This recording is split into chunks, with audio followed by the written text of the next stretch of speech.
Hello बच्चों, कैसे हो आप सब। उम्मीद करता हूं सब बढ़िया होंगे। जैसा कि आप देख रहे हैं, केमिकल काइनेटिक्स का वन शॉट लेक्चर आज की क्लास में स्टार्ट हो रहा है। केमिकल काइनेटिक्स के उस वन शॉट लेक्चर से पहले आपको थोड़ी सी जानकारी दे दें कि इस केमिकल काइनेटिक्स का वन शॉट तो है ही, लेकिन पार्ट वन हमारा पहले कंप्लीट हो चुका है, जिसका लिंक आपको डिस्क्रिप्शन में दे दिया जाएगा। पार्ट वन में हमने केमिकल काइनेटिक्स के इंट्रोडक्शन पार्ट से स्टार्ट करके हम ऑर्डर और मॉलिक्यूलरिटी का पूरा कॉन्सेप्ट पार्ट वन में करा चुके हैं। आज का ये लेक्चर पार्ट टू पर आधारित है, जहां पर हम पार्ट टू में ये डिस्कस करेंगे इंटीग्रेटेड रेट इक्वेशन से लगाकर कोलिजन थ्योरी तक का पूरा कॉन्सेप्ट आज की इस क्लास में हम आपको पढ़ाने वाले हैं। तो कोलिजन थ्योरी तक के इस पूरे कॉन्सेप्ट को हम कैसे समझेंगे, किस प्रकार से पढ़ेंगे, इसी पर हमें आज की क्लास में बातचीत करनी है। तो जरा गौर से सुनिएगा। हम लोग स्टार्ट करते हैं आज की क्लास, जहां पर हम पढ़ेंगे केमिकल काइनेटिक्स वन शॉट। आप देख रहे हैं कल की क्लास में कंटेंट पर बातचीत हो चुकी थी, इंट्रोडक्शन भी हम लोगों ने पढ़ लिया था। रेट रिएक्शन, रेट, उसके बाद एवरेज रेट, इंस्टेंटेनियस रेट और साथ ही साथ unit of rate of reaction, ये हमारे पार्ट वन में कंप्लीट हो चुके हैं। ग्राफिकल एक्सप्लेनेशन भी हमने डिस्कस कर लिया था। Questions based on rate of reaction भी हमारा कंप्लीट हो चुका था। साथ ही साथ हम और आगे बढ़े तो factors affecting rate of reaction भी हमने पढ़ लिया था। Rate law, rate expression, rate equation, rate constant, ये सारी बात हमने डिस्कस कर ली थी। और मजे की बात तो ये है कि हमने ऑर्डर और मॉलिक्यूलरिटी, उन पर बेस्ड क्वेश्चन, उनका डिफरेंस, ये सब हम क्लियर कर चुके हैं। उसके बाद एलिमेंट्री और कॉम्प्लेक्स रिएक्शन भी हमने डिस्कस कर लिया था यहाँ पर। और unit of rate constant in terms of order of reaction, यानी first order, zero order, second order में रेट कांस्टेंट की यूनिट क्या होगी, उस पर बेस्ड इंटेक्स क्वेश्चन भी हमने सॉल्व कर लिया था। पार्ट वन के एक्सप्लेनेशन पार्ट में अगर हम बात करते हैं तो इंटेक्स क्वेश्चन, सैंपल प्रॉब्लम भी हमारे पार्ट वन वाले पोर्शन के कंप्लीट हो चुके हैं। अभी आज की क्लास में हम पार्ट टू जहां से पढ़ेंगे, पार्ट टू पर हमें ओवरऑल बात करनी है यहां से इंटीग्रेटेड रेट इक्वेशन, यानी कि जो रेट इक्वेशन अभी तक हम पढ़ रहे थे उसका इंटीग्रेटेड फॉर्म पढ़ेंगे। इंटीग्रेटेड मतलब कि अगर हम एक छोटे पोर्शन के लिए हमें किसी की रेट पता चल जाए तो हम इंटीग्रेट करके पूरे इक्वेशन या पूरे रिएक्शन के लिए उसकी रेट को हम कैसे निकालेंगे, इस पर आज की क्लास में हमारी आपकी बातचीत होगी। यानी कि हमारा टॉपिक है integrated rate equation. Integrated rate equation का जो कॉन्सेप्ट हम देखेंगे वो जीरो ऑर्डर और फर्स्ट ऑर्डर दोनों ऑर्डर के रिएक्शंस के लिए पढ़ेंगे। सेकंड ऑर्डर रिएक्शन हमारे काइनेटिक्स में नहीं है, हमें जीरो ऑर्डर और फर्स्ट ऑर्डर पर मेनली बातचीत करनी है। तो जो इंटीग्रेटेड रेट इक्वेशन है, इसमें हम रेट इक्वेशन लिखना पहले भी जान चुके हैं कि रेट इक्वेशन कैसे लिखते हैं और रेट कांस्टेंट का यूज कैसे करते हैं। जैसे कि एक छोटा सा एग्जांपल अगर हम दे दें कि आपको अगर शायद भूल गया हो, तो हमने रेट लिखना आपको सिखाया था कि अगर हमें किसी भी इक्वेशन की रेट लिखनी है, सपोज करिए बेटा कि ए प्लस बी बी से अगर हमें सी सी, यानी सी क्या है ये आपको समझना होगा, ये अगर हमें दे दिया जाए, ये जो आपको एक इक्वेशन हम कंसीडर कर रहे हैं, इस इक्वेशन की अगर हमें रेट लिखनी हो तो हम जानते हैं कि रेट हमारा रिएक्टेंट के कंसंट्रेशन पर डिपेंडेंट है। और ये स्टोइकियोमेट्री इस प्रकार से हम दिखाते हैं जैसा आपको दिखाया गया। तो आप ये भी कहेंगे कि इस सिचुएशन में रेट इज इक्वल टू के, ये के हो जाएगा और ये ए की पावर ए हो गया और ये बी की पावर बी हो गया। तो ये हमारा जो पूरा कॉन्सेप्ट आपके सामने दिखाया जा रहा है ये रेट लॉ है, यानी कि हम रेट को कैसे रिप्रेजेंट करते हैं। तो अगर किसी जीरो ऑर्डर रिएक्शन की बात करें या फर्स्ट ऑर्डर रिएक्शन की बात करें तो उसमें हम रेट को कैसे लिखेंगे, इसी पर आज की क्लास में हमें पूरा का पूरा डिस्कशन करना है कि जीरो ऑर्डर में क्या होगा, फर्स्ट ऑर्डर में क्या होगा। थोड़ा सा कंसंट्रेट होकर के ध्यान से सुनिएगा। हम चलते हैं जीरो ऑर्डर रिएक्शन की तरफ और यहाँ पर हम डिस्कस करेंगे how to write zero order reaction integrated rate equation. यहाँ पर ग्राफ के रिस्पेक्ट में भी कुछ हमारी आपकी बातें होने वाली हैं, तो थोड़ा ध्यान से सुनिएगा। अगर हम कहते हैं कि जीरो ऑर्डर रिएक्शन, अगर हमें जीरो ऑर्डर रिएक्शन में किसी के इंटीग्रेटेड रेट को लिखना है तो हम कैसे लिखेंगे। हम सपोज करते हैं एक इक्वेशन, यानी कि कंसीडर एन इक्वेशन। हम एक इक्वेशन ले लें, खूब ध्यान से समझिएगा, बड़ा अच्छा समझाऊंगा, ये तो गारंटी। कंसीडर एन इक्वेशन यानी कि हमें एक इक्वेशन कंसीडर करनी है, कोई भी इक्वेशन ले लिया। हम कहते हैं अगर एक इक्वेशन लेते हैं कि रिएक्टेंट से प्रोडक्ट का फॉर्मेशन हो रहा है, यानी आर से पी हो रहा है। इस दौरान बेटा अगर हमें रेट लिखना होगा तो हम सिंपल सी बात ये जानते हैं कि रेट हमारी कंसंट्रेशन ऑफ आर पर डिपेंड करेगी। लेकिन यह जीरो ऑर्डर रिएक्शन है तो जीरो है तो इसकी पावर क्या हो जाएगी, जीरो हो जाएगी। और हम जानते हैं कि अगर रेट इस तरह से डिपेंड कर रही है तो रेट इज इक्वल टू, हम क्या लिखेंगे, के लिखेंगे, रेट कांस्टेंट, और ये आर की पावर जीरो लिख देंगे। हमें पता है rate is equal to minus d of r upon d t, ये हम बड़े पहले से लिखते चले आ रहे हैं। ठीक है, डिफरेंशिएशन के टर्म में तो minus d R by D T हम लिखेंगे। आर के साथ हमने माइनस इसलिए लगाया क्योंकि डिसअपीयरेंस का कॉन्सेप्ट है। और ये k हो गया, r की पावर 0 है तो किसी की भी पावर 0 हो तो वो 1 हो जाता है, तो k इंटू 1 हो गया। अब हम एक बात समझ में आ रही है कि अगर d ऑफ r अगर हम लिखते हैं तो ऐसी सिचुएशन में हम ये लिख सकते हैं, ये k dt हो गया। dt वाले टर्म को हम इधर ले जा रहे हैं। अब इस सिचुएशन में हम ये भी देखेंगे कि माइनस था तो माइनस हमने इधर लगा दिया तो माइनस k dt हो गया। अब हम dr is equal to minus k dt हमें मिल चुका है। इस सिचुएशन में हम फिर लिखते हैं कि अगर मान लीजिए इंटीग्रेटेड ऑन बोथ साइड, यानी इंटीग्रेटिंग ऑन बोथ साइड्स, दोनों साइड में हमें इंटीग्रेशन करना है और इंटीग्रेशन करके देखना है कि क्या होगा। अगर हम इंटीग्रेटिंग ऑन बोथ साइड लिखते हैं तो आप इंटीग्रेशन लगाएंगे तो यहाँ से हो जाएगा integration of d r is equal to k, हमारा कांस्टेंट है इसको बाहर रख लिया, इंटीग्रेशन ऑफ डी टी हो गया। Integration of d r is equal to k, और के कांस्टेंट है तो बाहर कर दिया, और लास्ट में क्या लिख दिया, डी टी। तो dx का इंटीग्रेशन क्या होता है, अब आपको यहां पर यह ध्यान रखना होगा कि अगर आप किसी का इंटीग्रेशन करेंगे तो कैसे करेंगे। अब जो बायो के बच्चे होंगे उन्हें घबराने की कोई जरूरत नहीं है, आपको मैथमेटिकल टूल्स नाम का चैप्टर पढ़ाया जाता है, वहां पर यह बताया जाता है कि dx का इंटीग्रेशन क्या होगा और 1/x का क्या होगा, यानी सारे जो भी कॉन्सेप्ट हैं उसे हम लोग पहले भी पढ़ चुके हैं, तो उसमें बहुत ज़्यादा घबराने की बात नहीं है। और जब आप इसे इंटीग्रेट करेंगे तो कैसे इंटीग्रेट करेंगे उसे ज़रा समझिएगा। तो हम इसको इंटीग्रेट करेंगे तो इंटीग्रेशन ऑफ dx क्या होगा, x होगा, और यहाँ पर dr है तो इसलिए integration of dr is equal to r हो जाएगा। k को वैसे ही रहने देंगे, इंटीग्रेशन ऑफ dt क्या हो जाएगा, t हो जाएगा, और प्लस i, एक इंटीग्रेशन कॉन्स्टेंट हम i ले लेते हैं। इसको हम क्या करेंगे बेटा, फर्स्ट इक्वेशन मान ले, ठीक है मान लिया। हमें एक इक्वेशन मिला r is equal to K T plus आई। अब हम कहेंगे कि एट इनिशियल कंसंट्रेशन, यानी कि अगर हम इनिशियल कंसंट्रेशन की बात करते हैं तो इनिशियल कंसंट्रेशन अगर आप लेंगे तो एट इनिशियल या at T is equal to 0 भी कर सकते हैं। इनिशियल कंसंट्रेशन में आप ये जानेंगे कि टाइम हमारा क्या होगा, 0 होगा, और जो r है ये r0 के बराबर होगा, ठीक है, जब आप t 0 ले लेंगे। तो मतलब जो कंसंट्रेशन होगा वो इनिशियल कंसंट्रेशन के बराबर हो गया, तो R0 के बराबर हो गया। हम इस वैल्यू को यहाँ पुट कर I की वैल्यू निकालेंगे, तो ये R की जगह पर R0 हो गया, और K को K ही रहने दो, टाइम को 0 रख दो, और प्लस I हो गया। यहाँ से एक बात पता चली कि I की वैल्यू यहाँ से R0 निकल आई। हम कहते हैं I की वैल्यू को हम उठाकर फर्स्ट इक्वेशन में पुट कर देंगे, तो यहाँ से हम लिखते हैं कि putting the value of I in equation 1, यानी कि जो इंटीग्रेशन कांस्टेंट है इसकी वैल्यू हम कहाँ पुट कर रहे हैं बेटा, फर्स्ट वाले इक्वेशन में। और जब ऐसा हम कर देंगे तो हमें मिलेगा क्या, ये जो r है ये r रहने दो, फिर ये kt को kt रहने दो, और इसकी जगह पर हम I की जगह पर R0 लिख सकते हैं। जब हम ऐसा कर देंगे तो इसके बाद क्या होगा, जरा और गौर करिएगा।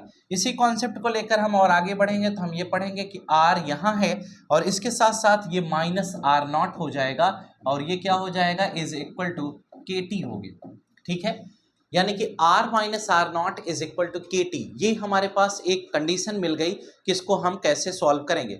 अब हम एक बात यहाँ पर थोड़ा सा मिस हो रही है, ये माइनस KT हमने यहाँ ही लगाया है तो ये लगा रहेगा, ठीक है, ये माइनस KT जैसे ही था, यहाँ से ये 0 हो गया तो I की वैल्यू वही रहेगी, ये माइनस लगेगा, यहाँ पर भी हमें माइनस लगा कर रखना है। अब ये मिस हो गया था, उसको सही कर लीजिएगा। माइनस आप दोनों साइड से मल्टीप्लाई करेंगे या इसको इधर ले आएंगे तो आपको क्या मिल जाएगा, ये R0 माइनस R हो जाएगा, और ये क्या हो जाएगा, ये KT हो जाएगा। सही बात है। अब अगर हमें रेट कांस्टेंट निकालना है तो हम क्या लिखेंगे कि K की वैल्यू हमारे पास दी गई है, तो हम इसको लिखेंगे K is equal to R0 minus R upon T।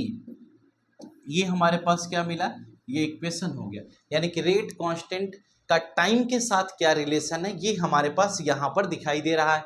अब एक बात यह है कि इस जीरो ऑर्डर रिएक्शन को अगर ग्राफिकल तौर पर एक्सप्लेन करना हो या जीरो ऑर्डर रिएक्शन का ग्राफिकल एक्सप्लेनेशन करना हो तो हम कैसे करेंगे, यानी कि जीरो ऑर्डर रिएक्शन का ग्राफिकल एक्सप्लेनेशन भी हमें करना पड़ेगा। तो अब हमें ये देखना है कि ग्राफिकल एक्सप्लेनेशन हमारा होगा कैसे, ठीक है। तो हम एक बात पढ़े हैं, y is equal to mx plus c, है ना, इसी के बेसिस पर हम ग्राफ बनाते हैं। तो अगर हम ग्राफ बनाते हैं तो ग्राफ के लिए सबसे पहले तो इक्वेशन हमें चूज करनी पड़ेगी। इक्वेशन कहाँ से कंसीडर किया जाए तो ज़्यादा अच्छा है। अगर हम इसी को थोड़ा सा और पहले ले लें तो ये देखिए, ये हमारे पास जो इक्वेशन मिल रही है ये क्या है, ये इक्वेशन हमें दिखाई दे रही है कि mx प्लस c के बेसिस पर है।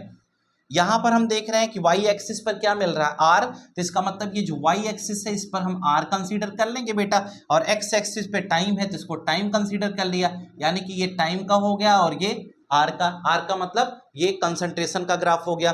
कांस्टेंट वैल्यू हमें क्या मिल रही आर नॉट, तो आर नॉट क्या होगा, ये इनिशियल कंसंट्रेशन, यानी जहां पर शुरुआती दौर में जब हम टाइम को जीरो लेंगे उस समय ये क्या होगा, ये आर नॉट होगा, यहां से हमारा ग्राफ आएगा। लेकिन हमें एक बात और दिखाई दे रही कि जो एम है यानी स्लोप है वो निगेटिव आ रहा है, तो हम यहां से माइनस के देख पा रहे हैं स्लोप को, तो ये ग्राफ जो हमारा है ये ऊपर से ऐसे नीचे की तरफ आएगा, जहां पर हमारा स्लोप क्या होगा, slope is equal to minus k आ गया।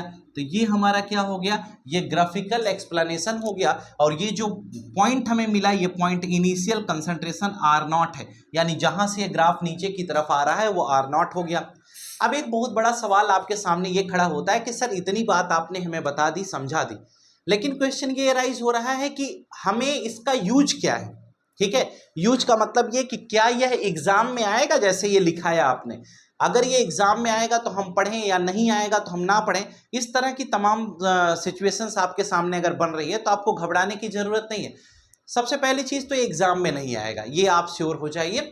ये एग्जाम में डायरेक्ट आपसे इक्वेशन प्रूफ करने के लिए नहीं पूछा जाएगा, ये क्वेश्चन जब भी आएगा तो केवल इस फॉर्मूले को आपको ध्यान रखना है कि k is equal to are naught minus r upon t, यानी कि इस फॉर्मूले पर क्वेश्चन एग्जाम में पूछा जाएगा, जहां पर आपको इनिशियल कंसंट्रेशन दे देगा, आर आपको फाइनल कंसंट्रेशन देगा, टी आपको टाइम दिया रहेगा, और आपसे रेट कांस्टेंट पूछ लेगा, है ना, या रेट कांस्टेंट दे दे, इनिशियल फाइनल कंसंट्रेशन दे दे और आपसे टाइम पूछ ले, ऐसा भी हो सकता है। यानी कि यहां पर 4 अननोन हैं, तो 4 अननोन में से 3 आपको दिया रहेगा, एक आपसे पूछा जाएगा, तो टाइम भी पूछा जा सकता है, रेट कांस्टेंट भी पूछा जा सकता है, इसलिए इस फॉर्मूले को आपको ध्यान रखना है। जैसे एक छोटा सा एग्जांपल अगर हम आपको समझाएं तो ज्यादा अच्छा होगा, आपसे कहा जाए कोई रिएक्शन हो रहा है at T is equal to 0 पर, उसकी जो कंसंट्रेशन है वो आपको गिवन है, कहा गया एक रिएक्शन है उसकी कंसंट्रेशन जब स्टार्ट हुआ रिएक्शन उस दौरान उसकी कंसंट्रेशन मान लो 5 मोलर है, ठीक है, अब 5 मोलर का मतलब 5 मोल पर लीटर है, उसके बाद कहा गया कि 25 सेकंड के बाद उसकी कंसंट्रेशन घटकर 1 मोलर हो जाती है, तो आपको पता है कि घटकर जितना हुई वो फाइनल कंसंट्रेशन है, तो फाइनल कंसंट्रेशन बिकम्स 1 मोलर, तो आप यहां क्या लिखोगे, फाइनल कंसंट्रेशन ये R हो गई तो ये 1 मोलर हो गया, इनिशियल कंसंट्रेशन 5 थी तो 5 ऊपर हो गया, 25 आप नीचे लग दोगे, 5 माइनस 1 अपॉन 25 आपको रेट कांस्टेंट मिल जाएगा, है ना। मुझे लगता है कि आप कर लेंगे, इस तरह के सवाल आपको उलझा नहीं सकते, जीरो ऑर्डर रिएक्शन के क्वेश्चन आप एग्जाम में छोड़कर नहीं आएंगे, इसमें कोई संशय का विषय नहीं है, क्योंकि आपको अगर ये पूरा कॉन्सेप्ट समझ में आ गया, ये फॉर्मूला समझ में आ गया, तो आपको और इससे बड़ी कोई भी बात समझाने की नहीं है। तो चलिए हम लोग ये जीरो ऑर्डर रिएक्शन के कॉन्सेप्ट को छोड़ देते हैं यहीं पर, अब हम फर्स्ट ऑर्डर की तरफ मूव करेंगे और फर्स्ट ऑर्डर रिएक्शन में हमारे पास क्या कॉन्सेप्ट है उस पर विचार करेंगे। अगला है हमारे पास first order reaction in terms of concentration and pressure. अब ध्यान इस बात का देना है कि जो फर्स्ट ऑर्डर रिएक्शन है वो 2 टर्म में है, कंसंट्रेशन के टर्म में भी हमें पढ़ना होगा और प्रेशर के टर्म में भी पढ़ना होगा। अगर कंसंट्रेशन के टर्म में पढ़ाया जाएगा तो कैसे, और प्रेशर के टर्म में कैसे पढ़ाया जाएगा, तो जरा ध्यान से सुनिएगा, बड़ी प्यारी चीज आपको बता रहा हूं। अब ये थोड़ा सा बड़ा है तो थोड़ा सा ध्यान ये देना है कि अगर हम कंसंट्रेशन के टर्म में पढ़ रहे हैं तो थोड़ा इसको ध्यान से समझिएगा कि हम इसको बोर्ड को 2 बार में आपको बताएंगे, हाफ हाफ करके, तो थोड़ा सा कंसंट्रेट रहिए। देखिए जैसे अभी हमने जीरो ऑर्डर लिखा, same to same first order भी वही करना है। हम कहते हैं कंसीडर एन इक्वेशन, एक इक्वेशन फर्स्ट ऑर्डर के लिए हम कंसीडर करते हैं। अभी जो बात हमारी हो रही है वो केवल प्रेशर के रिस्पेक्ट में नहीं हो रही है, केवल कंसंट्रेशन के रिस्पेक्ट में होगी, ठीक है। हम कहते हैं एक इक्वेशन हमने लिया बेटा जी, और वो इक्वेशन आर से पी हो गया, आर से पी मतलब रिएक्टेंट से प्रोडक्ट बन रहा है। इस इक्वेशन के दरमियान जब हम रेट लिखेंगे तो रेट हमारी किस पर डिपेंड करेगी, तो रेट हमारी डिपेंड करेगी रिएक्टेंट की कंसंट्रेशन पर, और ये फर्स्ट ऑर्डर रिएक्शन है इसलिए इसकी पावर 1 कर देंगे, बिल्कुल सही बात है।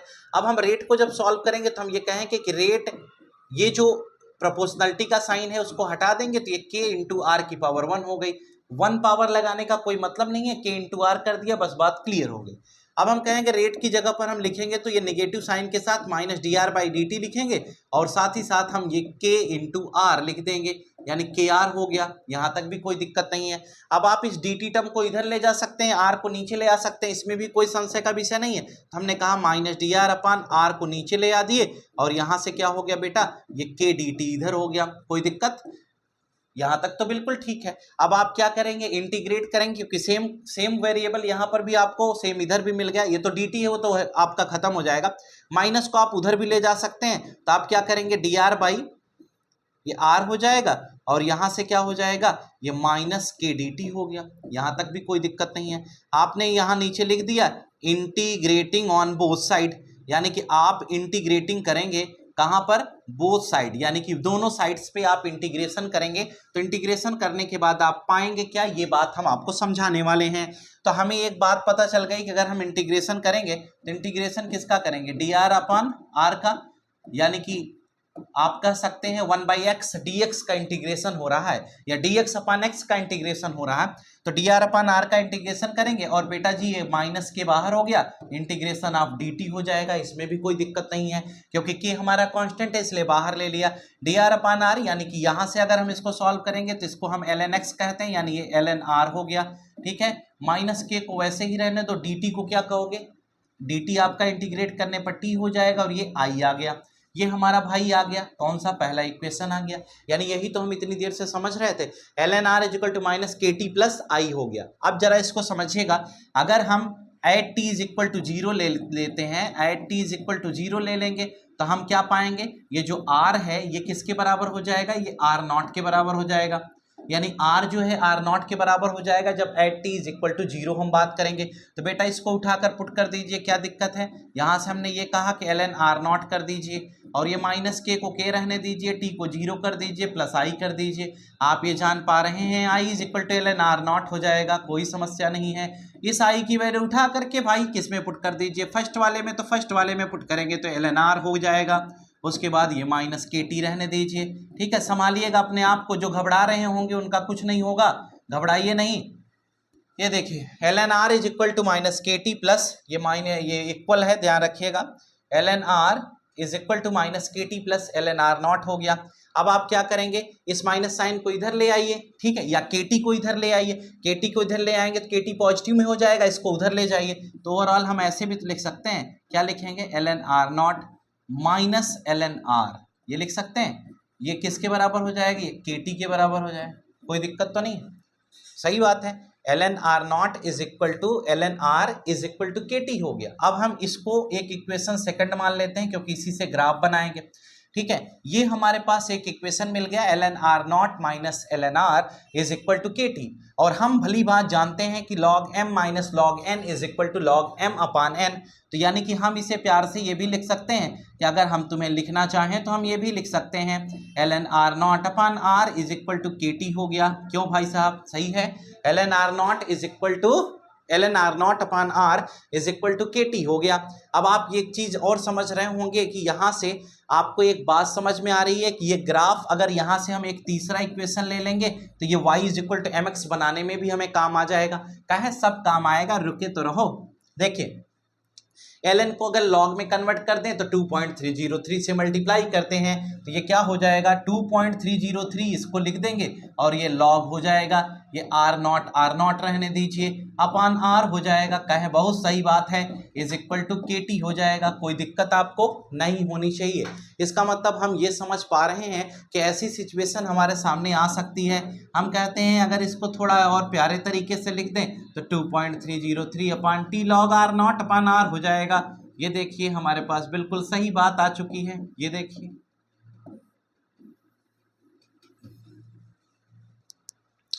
तो k is equal to 2.303 upon T log r not upon r हो गया। बिल्कुल सही बात है बेटा, यहां तक तो कोई दिक्कत नहीं होनी चाहिए। ठीक है, अब जरा हम ग्राफ से कुछ चीजें समझ लें तो मुझे लगता है अच्छा होगा। ग्राफ से समझने का मतलब कि अगर हम इस पहले वाले इक्वेशन को ग्राफ में रिप्रेजेंट करेंगे तो ग्राफ में जरा गौर करिएगा कैसे रिप्रेजेंट करेंगे। आप देख पा रहे हैं कि ये अगर हम ग्राफ से रिप्रेजेंट करते हैं तो ये देखिए ग्राफ से कैसे रिप्रेजेंट होगा।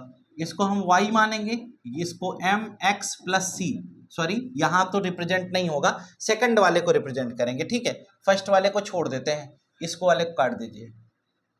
ठीक है, अब हम क्या करेंगे, यहाँ आते हैं। ठीक है, ये तो आपने देखा ही है, ये r है, इसको बना रहने दे। यहाँ आइए, ये सेकंड वाले को, इसको अगर हम रिप्रेजेंट करें तो हम देख पा रहे हैं y is equal to mx plus C. ठीक है, सही बन रहा है।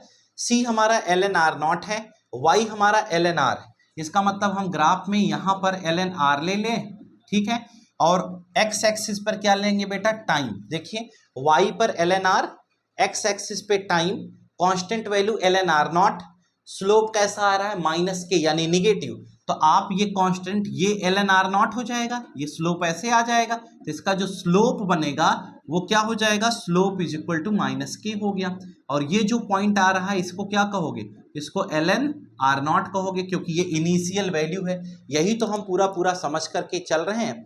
दूसरा ग्राफ ये भी बना सकते हैं, अगर इसको हम कंसीडर करें तो y is equal to M X से भी ग्राफ बन सकता है, जहां कांस्टेंट नहीं लेंगे। अगर y is equal to M X से अगर हम ग्राफ बनाएंगे तो हमें क्या मिल रहा है, यानी कि अगर इस ग्राफ को देखेंगे तो ये ले सकते हैं, यहाँ स्लोप हमारा पॉजिटिव है तो ग्राफ ऊपर की तरफ जाएगा, यानी अगर इसको देखें तो यहाँ पर आ जाएगा ln r not upon r हो जाएगा, ठीक है। अगर आपको दिखने में दिक्कत हो थोड़ा गौर करिएगा, सुनिएगा, r नॉट अपान r हो गया। और उसके बाद बेटा ये y is equal to M X है, तो x एक्सिस पे क्या आया, टाइम, तो यहाँ टाइम ले लीजिए। अब आप देख रहे हैं कि ये जो k है यानी जो स्लोप है वो पॉजिटिव है, तो आपका ये ग्राफ क्या हो जाएगा, सीधा बन जाएगा, और इसका ये स्लोप हो गया, slope is equal to k हो गया, ठीक है, ये ग्राफ बन गया। तो इस तरह से हम क्या कर सकते हैं, ग्राफिकल रिप्रेजेंटेशन कर सकते हैं।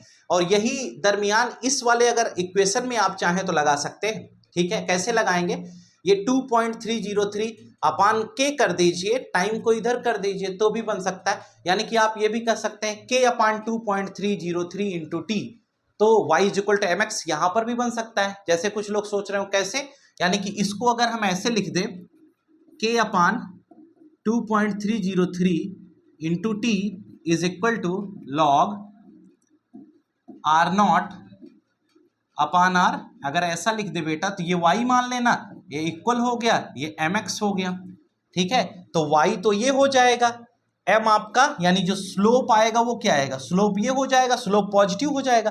टाइम के बीच में ग्राफ बनाना है, यानी यही ग्राफ बनेगा, बस यहाँ पर k अपान 2.303 ये स्लोप में ये वाली लाइन पे ये लिख दिया जाएगा बस, यानी कि हम इसको भी कर सकते हैं। तो मुझे उम्मीद है कि आपको ये जो बोर्ड पर चीज़ें लिखी हुई हैं ये समझ में आ रही होंगी कि ये ग्राफ किस तरीके से बनाया जा रहा है, और y is equal to M X plus C कैसे बताया जा रहा है। अगर दोनों कॉन्सेप्ट आपको समझ में आ गया हो तो ये तो एक कंडीशन ऐसी हो गई। इस कंडीशन में हम ये समझेंगे कि किस प्रकार से हम किसी एक टाइम पीरियड पर, कोई एक टाइम अगर हमें दिया जाए तो हम क्या कर सकते हैं, हम रेट कांस्टेंट निकाल सकते हैं जब हमें एक टाइम पता हो। लेकिन अब सवाल हमारा यहां आकर के फंसा है कि अगर हमें दो टाइम इंटरवल हो जाए, यानी कि T1 और T2 दो टाइम अगर कंसीडर करना हो तो ऐसी सिचुएशन में हम क्या करेंगे, ठीक है। अगर T1 T2 दो टाइम की बात की जाएगी तो हम ऐसी सिचुएशन में क्या करेंगे, यही हमारा अगला सवाल है। तो T1 T2 की बात अगर हमारे पास आ जाती है तो हम उसे कैसे सॉल्व करेंगे, ये हमारे पास अगला सवाल है। तो चलिए उसी पर हम बातचीत कर लेते हैं कि T1 T2 का क्या कॉन्सेप्ट होगा, ठीक है। तो चलिए स्टार्ट करते हैं। अब हम इसी ग्राफ को जो हमने अभी बोर्ड पर बनाया था उसी कॉन्सेप्ट को लेकर हम आगे बढ़ेंगे। एक बात हमने पढ़ा था कि जो सेकंड इक्वेशन हमने अभी देखा, एक इक्वेशन 2 इसमें बनाई थी, ठीक है। अभी आपके पास नोट होगा, आपने लिख लिया होगा या बैक करके वीडियो देख लीजिए। तो जो सेकंड इक्वेशन हमने बनाई कि ln r है ना, एक इक्वेशन हमने बनाई, उसी इक्वेशन को लेकर के हम आगे की तरफ मूव करेंगे। और वो इक्वेशन हमारी क्या है जरा सुनना, सेकंड इक्वेशन को लेकर के हम आगे की तरफ मूव करेंगे, वही इक्वेशन हमें आगे बढ़ना है लेकर के। तो सेकंड इक्वेशन में हमने पढ़ा था ln r के साथ ln r नॉट का कॉन्सेप्ट हमने जो सीखा, उसी चीज को हम जिससे हम ग्राफ अभी बना रहे थे वही ग्राफ वाला कॉन्सेप्ट ही हमें कंसीडर करना है और उसी को लेकर के आगे की तरफ बढ़ना है। तो जरा गौर से सुनिएगा कि उस कॉन्सेप्ट को हम कैसे लेकर के बढ़ेंगे आगे। तो 1 मिनट का सवाल है, अब इसको हम आगे की तरफ बढ़ाते। अगर हम उस जो पुराना इक्वेशन था उस इक्वेशन को लेकर चलते हैं और at t is equal to T1 मान लें, at t is equal to T1, तो ये जो r है ये किसके बराबर हो जाएगा, R1 के बराबर हो जाएगा। अगर t is equal to T1 लेते हैं तो r हमारा R1 के बराबर होगा। तो उस सिचुएशन में हम क्या करेंगे, हम अपने पुराने इक्वेशन को लिखेंगे और उस इक्वेशन से हम इसको सॉल्व करने की कोशिश करेंगे। तो देखिए हमारा पुराना इक्वेशन क्या था, जिस इक्वेशन पर हमें बात करनी थी वो हमारा इक्वेशन जो था ln r is equal to minus K T plus ln r not. इसी इक्वेशन को लेकर के हम आगे की तरफ बढ़ेंगे। तो हमारे पास इक्वेशन ये था ln r is equal to minus K T plus ln r not. इस इक्वेशन को लेकर हमें आगे की तरफ बढ़ना है। ये इक्वेशन हमारे पास पुराना है, लेकिन अब इस इक्वेशन में अगर इसको उठा करके पुट कर देंगे तो इसको उठाकर पुट करेंगे तो जरा ऊपर इसको ना लिख करके हम नीचे लिखते हैं तो आपके लिए थोड़ा अच्छा हो जाए। ये हमारा इक्वेशन क्या है, सेकंड वाला इक्वेशन है। तो यहाँ पे आर से लिख दीजिए फ्रॉम इक्वेशन 2, यानी जो दूसरा इक्वेशन है उस इक्वेशन को कंसीडर करेंगे और आगे की तरफ बढ़ेंगे। अगर हम इसमें यही कहानी ले लें कि at T is equal to T1, तो ऐसी सिचुएशन में r जो होगा वो हमारा r1 के बराबर हो जाएगा।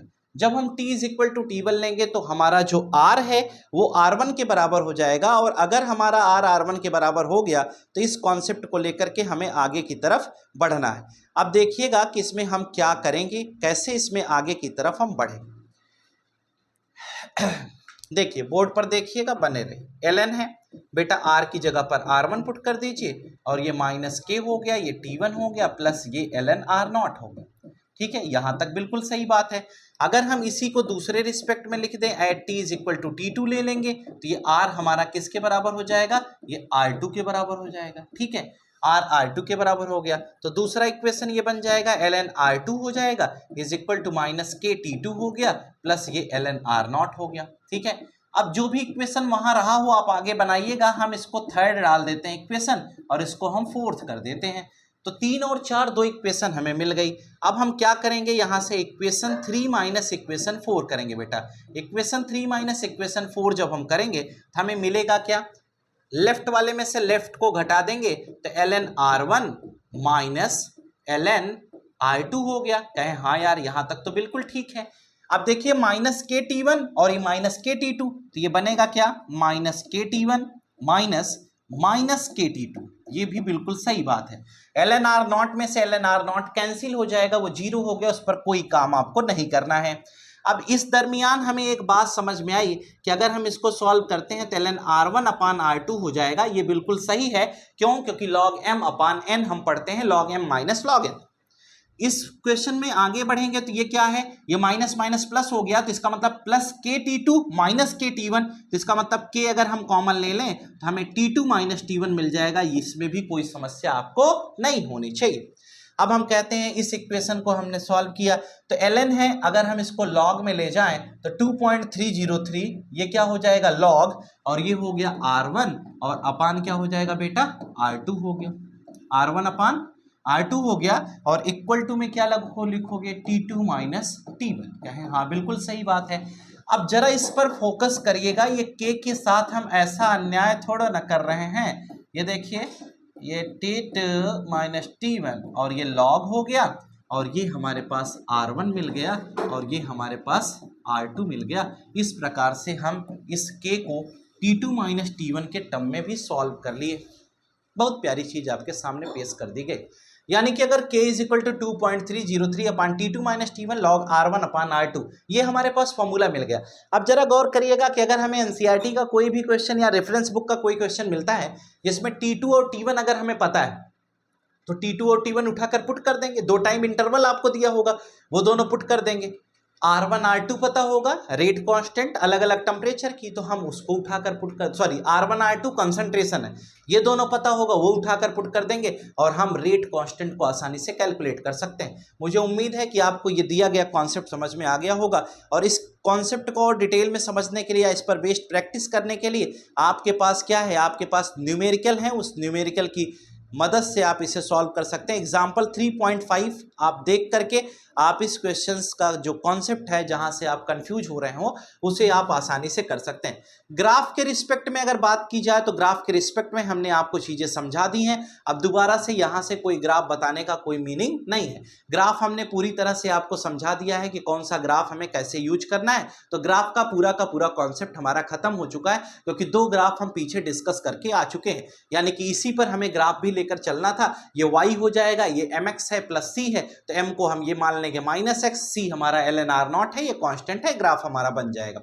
कुल मिलाकर के first order reaction in terms of concentration complete हुआ। हमने zero order reaction in terms of concentration पढ़ा, हमने first order reaction in terms of concentration पढ़ा।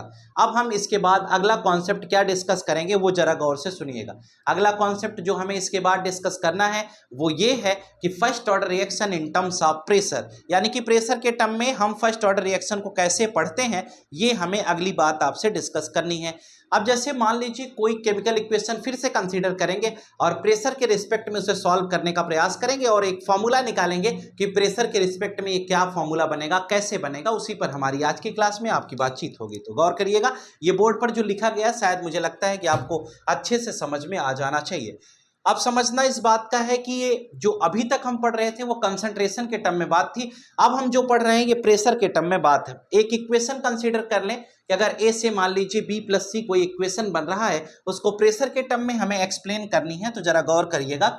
हम कहते हैं फिर से वही बात है कि एक इक्वेशन कंसीडर करनी होगी, ठीक है। यहाँ पर थोड़ा सा ध्यान देने की जरूरत है बेटा, क्योंकि अब क्वेश्चन है तो है, ठीक है। और एक लेक्चर अभी हम और लाएंगे, जो बच्चे परेशान नहीं होइएगा कि आपको अगर लगता है कि सर क्वेश्चन कैसे होगा, क्वेश्चन भी होगा, आप घबराइए नहीं, क्वेश्चन हम खुद करके दिखाएंगे आपको क्लास में। अभी क्या है कि अभी सोच रहे हैं कि आगे वाला पोर्शन कंप्लीट करा दे, जो एग्जाम्पल आपको सैंपल प्रॉब्लम बोलते जा रहे हैं उसको लगाते चलिए साथ ही साथ, तो आपके लिए बेटर होगा।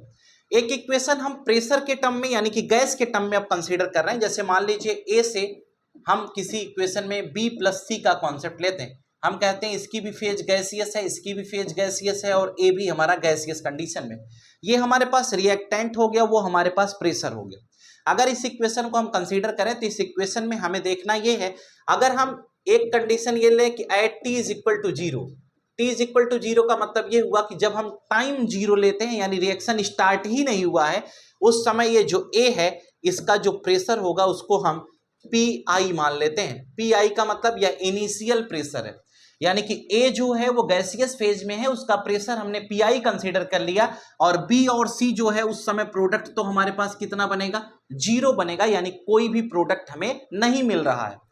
दूसरी सिचुएशन में अगर हम कहते हैं कि at T is equal to T one का मतलब थोड़ा वक्त बीत गया, उसके बाद थोड़ा टाइम बीत जाने के बाद हम ये पाते हैं कि जो इसका इनिशियल प्रेशर था उसमें से एक्स एटीएम या वाई एटीएम जेड एटीएम कुछ मात्रा जो है वो डिसोसिएट हो गई, उतना प्रेशर घट गया। जैसे पहले प्रेशर इनिशियल पीआई था, थोड़े समय के बाद इसका प्रेशर घटता हुआ दिखाई दे रहा, तो जितना घटा है वही तो प्रोडक्ट में बनेगा।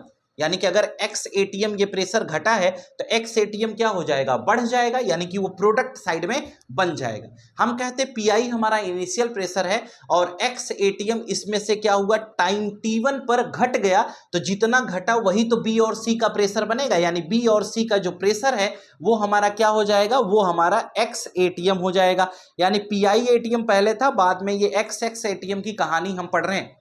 अब हम कहते हैं कि अगर हम टोटल प्रेशर निकालेंगे तो क्या होगा, जरा गौर से सुनिएगा। ये भी एटीएम में है, ठीक है, ये भी एटीएम में है, ये भी एटीएम में है। एटीएम मतलब आपको पता है कि ये प्रेशर की यूनिट है, इसलिए हम इसको ऐसे लिख दे रहे हैं, ठीक है, घबराने का विषय नहीं, बिल्कुल एनसीईआरटी का डिक्टो जो एनसीईआरटी कह रही है उसी के बेसिस पर हम बिल्कुल चल रहे हैं। आप कॉन्सेप्ट पर फोकस करिएगा, आपके लिए बहुत अच्छा होगा। अगर हम एक छोटा सा कॉन्सेप्ट ये लेकर के चले कि अगर हम ये कहते हैं कि एट टाइम टी1 पर टोटल प्रेशर एट टाइम टी1, एक दूसरा केस आया कि अगर हमें यह पता करना हो कि टोटल प्रेशर एट टाइम टी1 यानी टी1 टाइम पर टोटल प्रेशर कितना, तो ये अगर निकालना है तो टोटल प्रेशर निकालने के लिए क्या करोगे, पीटी निकालोगे, पीटी यानी टोटल प्रेशर। तो टी1 टाइम पर जो ये हुआ है इनको अगर हम ऐड कर दें तो हमें वैल्यू मिल जाएगी। तो हमें क्या मिला, P I plus x, P I minus x plus x, यही तो हुआ था, इतना ही तो एटीएम आया।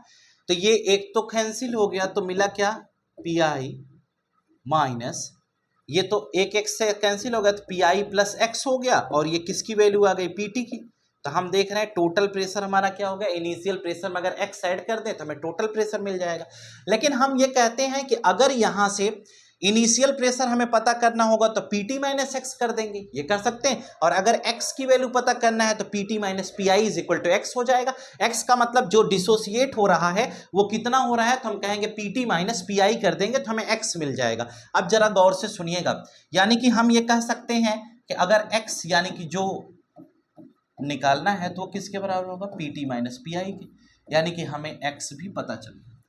अगर इस x की वैल्यू उठाकर यहाँ पुट कर दें, यहाँ पुट कर दें, यहाँ पुट कर दें, तो हमें ये पता चल जाएगा कि हमारे पास जो ओवरऑल कंडीशन है वो क्या है।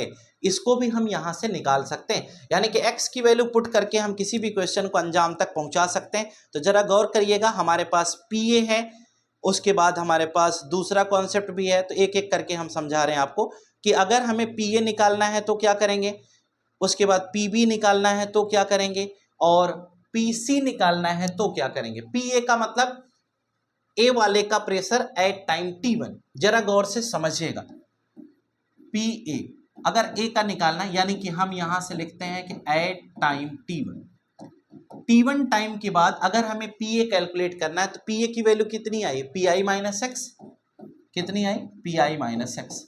अब PI माइनस एक्स अगर PA की वैल्यू आई है तो इनिशियल प्रेशर आपको PI दिया गया, x की वैल्यू क्या आई, PT माइनस PI। तो यहां से आप क्या करेंगे, इसको PI लिख दीजिए माइनस, यहां लिखेंगे PT माइनस PI, ये लिख देंगे।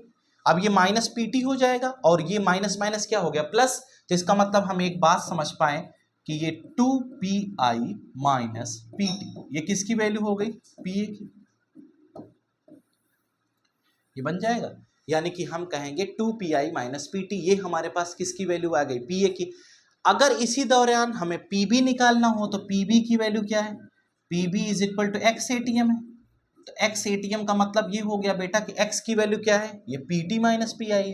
कहे हाँ ये भी सही है, ठीक है। अब PT माइनस PI है तो PI की जगह पर आप चाहें तो पुट करिए, नहीं तो नहीं पुट करिए, कोई ज़रूरत नहीं है, ठीक है। अब हम PC अगर निकालना हो तो क्या करेंगे, PC भी वही होगा, ये x ATM है तो ये क्या हो जाएगा, PT माइनस PI, ये भी हमारे पास यही आ जाए।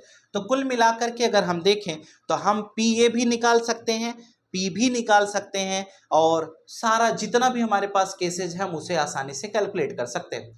लेकिन अब एक छोटा सा कॉन्सेप्ट हमने पढ़ा था, उसी कॉन्सेप्ट को लगाएंगे आगे। आपको याद होगा तो कंसंट्रेशन के टर्म में हम एक फॉर्मूला पढ़ रहे थे, K is equal to 2.303 upon T log initial concentration upon final concentration. तो इनिशियल और फाइनल कंसंट्रेशन का जो केस हमने पढ़ा था, यानी कि अगर हम कंसंट्रेशन के टर्म में देखें तो एक हमने फॉर्मूला पढ़ा था K is equal to 2.303 upon T, फिर लॉग पढ़ते थे बेटा, फिर यहां पर हम इनिशियल अपॉन फाइनल। देखो बच्चों, अभी हम बात कर रहे थे rate constant in terms of pressure. अभी कंसंट्रेशन के टर्म में फर्स्ट ऑर्डर रिएक्शन का इंटीग्रेटेड रेट इक्वेशन डिस्कस हो चुका था। तो अभी हम लोग प्रेशर के टर्म पे बात कर रहे थे, तो K is equal to 2.303 upon T log, आप इनिशियल अपॉन फाइनल लिखते थे ना, तो इनिशियल क्या है PI और फाइनल क्या है PA। तो PI वही रहेगा, PA की जगह पर हमने सॉल्व किया था, PA मतलब एट टाइम T1, थोड़े समय के बाद, तो ये 2PI माइनस PT हो जाएगा। तो 2PI माइनस PT हमने प्रूव करके दिखाया था, बस वही पुट कर देंगे। अब एक बात समझनी ये है कि अगर कोई भी क्वेश्चन न्यूमेरिकल टाइप का कुछ आता है तो PI का मतलब इनिशियल प्रेशर, PT मतलब टोटल प्रेशर, और ये भी PI है। तो अगर हमें टोटल प्रेशर और इनिशियल प्रेशर पता चल जाए तो हम आसानी से किसी क्वेश्चन को सॉल्व कर लेंगे। मुझे उम्मीद है कि ये बात आपको समझ में आ जानी चाहिए। तो ये तो हमारा एक कॉन्सेप्ट हो गया कि फर्स्ट ऑर्डर रिएक्शन की बात जो हम पढ़ रहे थे। अब इसके जस्ट बाद अगला जो कॉन्सेप्ट हमें पढ़ना है उसका नाम है हाफ लाइफ। बहुत ही इंपॉर्टेंट टॉपिक है आपके लिए हाफ लाइफ। बहुत सारे बच्चों को प्रॉब्लम होती है हाफ लाइफ में, हाफ लाइफ कैलकुलेट करने में, हाफ लाइफ पर जो एक्सप्रेशन है हमारे यहाँ उसको सॉल्व करने में, हाफ लाइफ पर बेस्ड न्यूमेरिकल भी आता है, और हाफ लाइफ डिफाइन करने के लिए भी एग्जाम में आती है। और खास तौर पर सबसे ज्यादा जरूरी बात यह है कि हाफ लाइफ में एक्सप्रेशन पर बेस्ड दो क्वेश्चन आता है कि इनिशियल कंसंट्रेशन पर डिपेंडेंट है या नहीं, इस पर भी हम विचार करेंगे। तो चलिए स्टार्ट करते हैं। सबसे पहले हाफ लाइफ होती क्या है।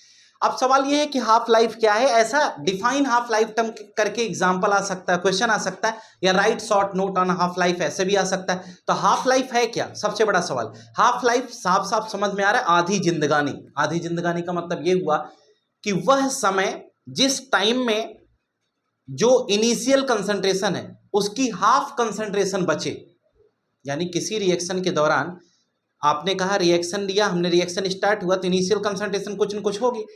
जैसे जैसे टाइम बीतता जाएगा तो एक ऐसा समय आएगा जितनी कंसंट्रेशन शुरुआती दौर में थी उसकी हाफ हमें मिलेगी। तो जितने समय में उसकी इनिशियल कंसंट्रेशन का हाफ पार्ट हमें बचता है वही उसकी हाफ लाइफ कहलाएगी। यानी कि अगर हाफ लाइफ को डिफाइन करें तो डिफाइन कैसे करेंगे, हम कहते हैं the time in which the concentration of reactant is reduced to 1/2 of its initial concentration. यानी कि हम यहाँ पर पढ़ते हैं कि हाफ लाइफ क्या है, जरा गौर से सुनिएगा। हाफ लाइफ अगर डिफाइन करने की बात है तो हम पढ़ते हैं द टाइम इन विच, क्या पढ़ेंगे, the time in which the concentration of reactant, in which the concentration of reactant is reduced to half of its initial concentration। ठीक है, its initial concentration यानी कि वह समय जिसमें किसी भी रिएक्शन की कंसंट्रेशन हाफ हो जाए। जैसे आप समझिए ये रिएक्टेंट है, ये प्रोडक्ट, ठीक है। अब हम अगर इस रिएक्शन को अगर देखते हैं at T is equal to 0 पर तो इसकी कंसंट्रेशन हमें कितनी मिल रही, R0 मिल रही, उस समय प्रोडक्ट कितना मिलेगा, 0।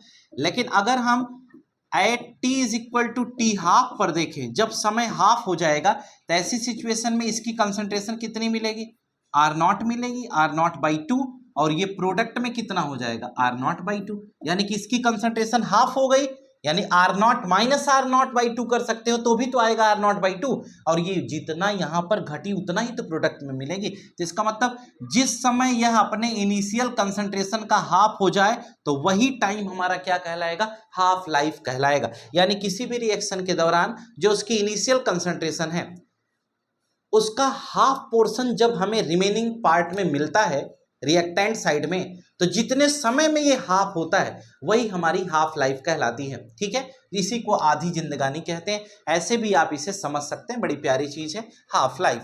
तो चलिए अब हम बात करेंगे हाफ लाइफ को जीरो ऑर्डर रिएक्शन के टर्म में। अभी तक तो हम हाफ लाइफ डिस्कस कर रहे थे, अगर हम जीरो ऑर्डर रिएक्शन के टर्म में बात करते हैं तो जरा गौर करिएगा। अभी हम लोगों ने जीरो ऑर्डर रिएक्शन में एक बात पढ़ी थी, क्या पढ़ी थी, K is equal to R0 rate constant. हम अगर डिस्कस करें आपसे तो इसका रेट कांस्टेंट क्या पढ़ा था, हम एक बात पढ़े थे कि रेट कांस्टेंट K, हमने पढ़ा था K is equal to R0 minus R upon T, ये हमने पढ़ा था। अगर हमने K is equal to R0 minus R upon T पढ़ा था, तब हम उसके आगे चलते हैं तो हम जैसे वहां पर करते थे वैसे यहाँ पर भी at T is equal to T half, यानी जब हम हाफ टाइम लेंगे तो जो R है बेटा, यानी जो कंसंट्रेशन है वो भी हाफ हो जाएगी, यानी वो R0/2 के बराबर हो जाएगी। ये हमें दिखाई दे रहा है, हम इस फॉर्मूले में इसको उठाकर पुट कर देंगे तो ये R0 रहने दीजिए, और R की जगह पर क्या पुट कर देंगे, R0/2 पुट कर देंगे। ठीक है, और ये जो टाइम हमारे पास है उसकी जगह पर क्या पुट कर देंगे, टी हाफ पुट कर देंगे। टी हाफ को इस साइड में ले जाएंगे तो हमें क्या मिलेगा, हम यहाँ से कहते हैं कि ये टी हाफ हो गया और ये क्या हो जाएगा, ये R0 में से R0/2 घटेगा तो कितना बचेगा, R0/2 बचेगा, यानी कि हम यहाँ से कहेंगे ये R0/2 हो गया और ये अपान में क्या आ जाएगा K। तो इसका मतलब हम ये कह सकते हैं कि T half is equal to R0/2K। ये हमारे पास हाफ लाइफ का एक्सप्रेशन आ गया। इसका मतलब हम ये देख रहे हैं कि जो हाफ लाइफ है वो इनिशियल कंसंट्रेशन पर डिपेंड कर रही है, क्योंकि टी हाफ R0 के बदलने से टी हाफ बदल जाएगा, क्योंकि T half depends upon the initial concentration of reactant. अब क्वेश्चन आएगा, क्वेश्चन क्या आएगा जरा समझिएगा, यही आपको समझना है। क्वेश्चन आएगा कि half life of zero order reaction depends upon initial concentration of reactant। आगे लिखा होगा बड़ा प्यारा सा कि justify it यानी इसे जस्टिफाई करिए कि हाफ लाइफ इनिशियल कंसंट्रेशन पर डिपेंड करती है। कई बार एग्जाम में क्वेश्चन आया तो आपको क्या करना होगा, ये लिख करके प्रूफ कर देना और लास्ट में T half is directly proportional to are not, that's why we can say that half life is always depends upon the initial concentration of reactant। ये आपका आंसर हो जाएगा। मुझे उम्मीद है कि कॉन्सेप्ट आपको समझ में आ गया होगा। यानी कि अगर हम यहाँ से रेट कांस्टेंट के फॉर्मूले से देखते हैं तो किसी भी केस में हाफ लाइफ निकालने का ये तरीका हो गया। अब हम इससे और आगे की तरफ बढ़ेंगे तो हम ये पढ़ेंगे कि हाफ लाइफ, अभी तक तो जो हम पढ़ रहे थे वो ये पढ़ रहे थे कि half life zero order reaction की इनिशियल कंसंट्रेशन पर कैसे डिपेंड कर रही थी, ये हमने बताया। अब हम कहेंगे कि जीरो ऑर्डर की जगह अगर हम फर्स्ट ऑर्डर रिएक्शन लेते हैं तो क्या होगा। अब फर्स्ट ऑर्डर रिएक्शन में भी हाफ लाइफ की डिपेंडेंसी की बात करते हैं, उसको भी देख लेते हैं और हम उसको भी पढ़ करके आगे की तरफ बढ़ेंगे। ठीक है, तो चलो स्टार्ट करते हैं कि अगर हमें मान लीजिए फर्स्ट ऑर्डर रिएक्शन दे दिया जाए तो हम क्या करेंगे। अभी तक जो बात हो रही थी वो जीरो ऑर्डर रिएक्शन पर हो रही थी। अब फर्स्ट ऑर्डर में जाओगे बेटा तो सेम कॉन्सेप्ट फर्स्ट ऑर्डर के लिए भी हमें पढ़ना पड़ेगा। तो फर्स्ट ऑर्डर में क्या पढ़ोगे, जैसे देखो अब हम वहां पर भी तो यही बात करेंगे कि रेट कांस्टेंट के क्या होगा। अगर फर्स्ट ऑर्डर के लिए आप देखें तो रेट कांस्टेंट के आपने अभी निकाला था, क्या पढ़ोगे, के अगर निकालना होगा तो आप पढ़ते हो K is equal to 2.303 upon T, फिर लॉग, यहां पर क्या पढ़े थे R not, log R not upon R initial concentration upon final concentration. अब आप क्या करोगे, इस पूरे कॉन्सेप्ट को लेकर के आगे की तरफ बढ़ना है और सॉल्व करना है। हम कहेंगे कि अगर इस केस को हम ऐसे देखें कि at T is equal to T half, तो ये क्या हो जाएगा बच्चा, R not is equal to are not by 2, ये बनेगा। कहें हाँ बनेगा। कहीं इसको उठा करके अगर पुट कर दीजिए ऊपर तो क्या बनेगा, कहते हैं कि बनेगा क्या, K is equal to 2.303 upon T half हो जाएगा, होगा। और ये लॉग लॉग रहने दो, आर नॉट रहने दो, और ये नीचे अपान में क्या हो जाएगा, आर नॉट बाई 2 हो जाएगा। अभी आर नॉट से कैंसिल हो जाएगा, 2 ऊपर की तरफ चला जाएगा तो हमें क्या मिलेगा, K is equal to 2.303 upon T half, और ये क्या हो जाएगा log 2। ठीक है, अब log 2 मिल गया। अब इसको क्या करोगे, टी हाफ को इधर ले लो तो आपको हाफ लाइफ निकालनी ही है, तो यहां से 2.303 अपॉन के इंटू log 2 की वैल्यू क्या हो जाएगी 0.3010। जब इसको सॉल्व करेंगे तो हमें मिलेगा 0.693 अपॉन के। ये किसकी वैल्यू हो गई, टी हाफ की।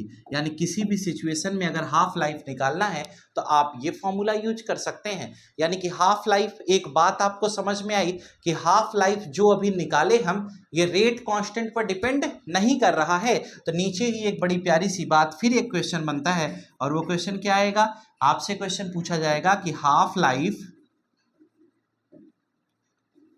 of first order reaction is independent of initial concentration of reactant, is independent of initial concentration of reactant। ठीक है, ये इनिशियल कंसंट्रेशन पर डिपेंड नहीं करता है। और क्वेश्चन आया कि जस्टिफाई इट, इसे जस्टिफाई करिए। तो क्या दिक्कत है, आप क्या जस्टिफाई नहीं कर सकते, बिल्कुल कर सकते हैं। तो आप जस्टिफाई कैसे करेंगे, ऐसे करके दिखा देंगे जैसा आपको दिखाया गया। यहां तक कि एक बात और ये समझनी है कि अगर आपको किसी भी केस में रेट कांस्टेंट पता चल जाए तो आप इसकी हाफ लाइफ भी निकाल सकते हैं। यानी कि न्यूमेरिकल क्या पूछा गया, रेट कांस्टेंट दे देगा, हाफ लाइफ पूछ लेगा, या तो ये क्वेश्चन आ जाएगा या तो हाफ लाइफ को डिफाइन करने के लिए आ जाएगा। आपके बुक में 2 न्यूमेरिकल सैंपल प्रॉब्लम के लिए दिए गए हैं, उसे आप सॉल्व कर सकते हैं। तो सैंपल प्रॉब्लम में जो 2 न्यूमेरिकल हैं, अगर आप आगे की तरफ बढ़ेंगे तो आपको इसके जस्ट बाद 2 न्यूमेरिकल दिए गए, वो दोनों न्यूमेरिकल सॉल्व करके आप इस चीज को अच्छे से समझ सकते हैं। अब जरा देखिएगा आपके बुक में, आप एनसीईआरटी में अगर जाएंगे तो एनसीईआरटी में नीचे ही आपके 2 न्यूमेरिकल दिए गए हैं। यानी एग्जाम्पल 3.7 और 3.8 दोनों सॉल्व करके आप इसे क्या कर सकते हैं कि हाफ लाइफ किस प्रकार से वेरी करती है। अब हाफ लाइफ के बाद हम नेक्स्ट टॉपिक का आगे की तरफ बढ़ते हैं और देखते हैं कि वहां पर क्या conditions. Numericals based on zero and first order reaction, आप देख लीजिए आपके बुक में दोनों इक्वेशन दिए गए, उसी को सॉल्व कर लीजिए, उससे आपका काम होगा। लेकिन पूरा काम नहीं होगा, पूरे काम के लिए हम लोग आगे बातचीत करेंगे नए लेक्चर में, जहां पर हम बताएंगे आपको कि किस प्रकार से क्वेश्चंस को सॉल्व करते हैं। स्यूडो फर्स्ट ऑर्डर रिएक्शन, बड़ी प्यारी चीज आपके सामने दिखाई दिया है। स्यूडो फर्स्ट ऑर्डर रिएक्शन नाम से ही समझ में आता है कि होता नहीं है, ये आभासी है। आभासी का मतलब है कि जो होता नहीं है लेकिन मान लिया जाए, ठीक है। स्यूडो फर्स्ट ऑर्डर रिएक्शन क्या होता है, ये कभी कभी शॉर्ट नोट टाइप का कुछ बन जाता है एग्जाम में, तो आपको ये ध्यान रखना है कि स्यूडो फर्स्ट ऑर्डर रिएक्शन का मतलब देखने से वो रिएक्शन फर्स्ट ऑर्डर का नहीं लगेगा, लेकिन वो रिएक्शन जनरली फर्स्ट ऑर्डर का होता है। जैसे एक एग्जाम्पल लेकर हम आपको खट्ट समझाते हैं 1 मिनट में, और ये आपके लिए बेहतरीन एग्जाम्पल होगा, मुझे उम्मीद है। जैसे ये CH3COOH आपके बुक का ही एग्जाम्पल लिया हमने, ये वाटर है, इसको हम अगर आयंस में ब्रेक करेंगे तो हम सिंपल सी बात पढ़ते हैं कि CH3COO- और H+ ये टूट जाएगा, ठीक है। आयंस में अगर हम ब्रेक कर रहे हैं, इरिवर्सिबल की कंडीशन इसमें बनती है, कहें हाँ बिल्कुल सही बात है।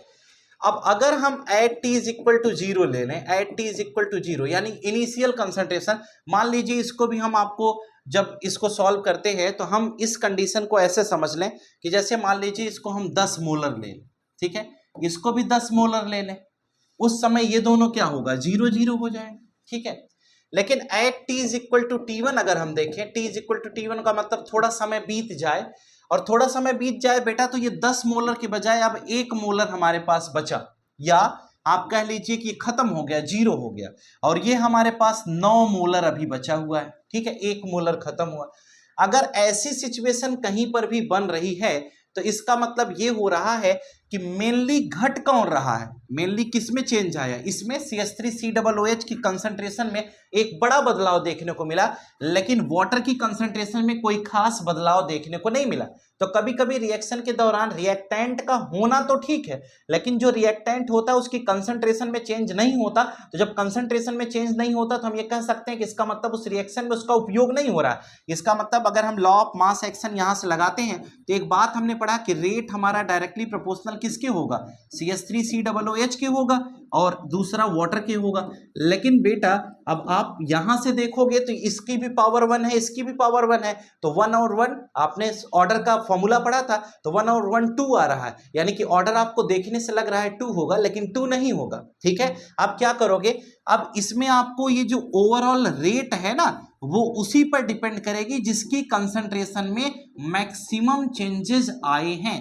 जिसकी कंसंट्रेशन में किसी प्रकार का चेंज नहीं आया, उसकी कंसंट्रेशन में या माइन्यूट चेंज आया तो उसको हम कंसीडर नहीं करते। इसका मतलब रेट मेनली डिपेंड किस पर कर रही, CH3COOH यानी एसिटिक एसिड की कंसंट्रेशन पर, इसलिए यह देखने में सेकंड ऑर्डर लग रहा है, लेकिन यह है क्या, स्यूडो फर्स्ट ऑर्डर रिएक्शन के नाम से जाना जाएगा, यानी कि इसका ऑर्डर हम क्या लिखेंगे, फर्स्ट ऑर्डर लिखेंगे। तो जनरली आपको ये बात ध्यान में रखनी है कि किसी के ऑर्डर के कॉन्सेप्ट को समझने के लिए अगर स्यूडो फर्स्ट ऑर्डर का केस कहीं पर भी आता है तो आपको ये ध्यान रखना है कि अगर उसमें वाटर है, किसी रिएक्शन में अगर वाटर दे दिया गया है तो हो सकता है बहुत सारे रिएक्शंस केवल वाटर की प्रेजेंस में आयोनाइजेशन शो करते हैं, केवल उसकी प्रेजेंस होती है, वो ब्रेकडाउन में यूज होता है, लेकिन उसकी कंसंट्रेशन में बहुत बड़ा चेंज नहीं आता। इसलिए आपको यह ध्यान रखना है कि कभी ऐसा अगर केस बनता है किसी रिएक्शन में वाटर है तो थोड़ा संभल जाइए, ऑर्डर लिखने से पहले हो सकता है वो स्यूडो फर्स्ट ऑर्डर रिएक्शन में कंसीडर कर लिया जाए। किसी बच्चे के दिमाग में आता है कि हमको कैसे पता चलेगा कि वाटर की कंसंट्रेशन में चेंज आया है कि नहीं आया, वो इस प्रकार से आपको दिया रहेगा, उसके बेसिस पर ही आपको पता करना है कि उसकी कंसंट्रेशन में चेंज आया है या नहीं आया है। तो ये बात इधर की हो गई, मुझे लगता है कि आप ये समझ चुके होंगे। नेक्स्ट टॉपिक आपके सामने आता हुआ जिसमें हम बात करें temperature dependent rate of reaction. अब इसमें आपके पास बहुत सारे क्वेश्चंस भी हैं। अगर हम temperature dependent rate of reaction की बात करें तो रेट ऑफ रिएक्शन टेम्परेचर पर कैसे डिपेंड करता है, इसके बारे में हम आपको थोड़ी सी बात देंगे।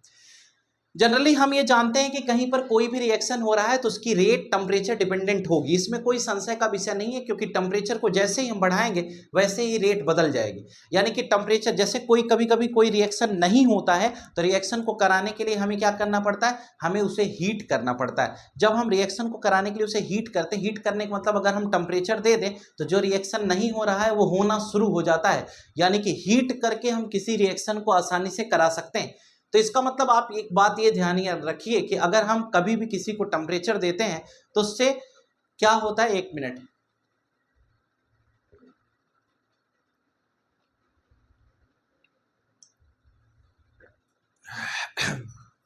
सुनिए, अगर आप किसी को टेम्परेचर देंगे तो उसके रेट कांस्टेंट में वेरिएशन आता है।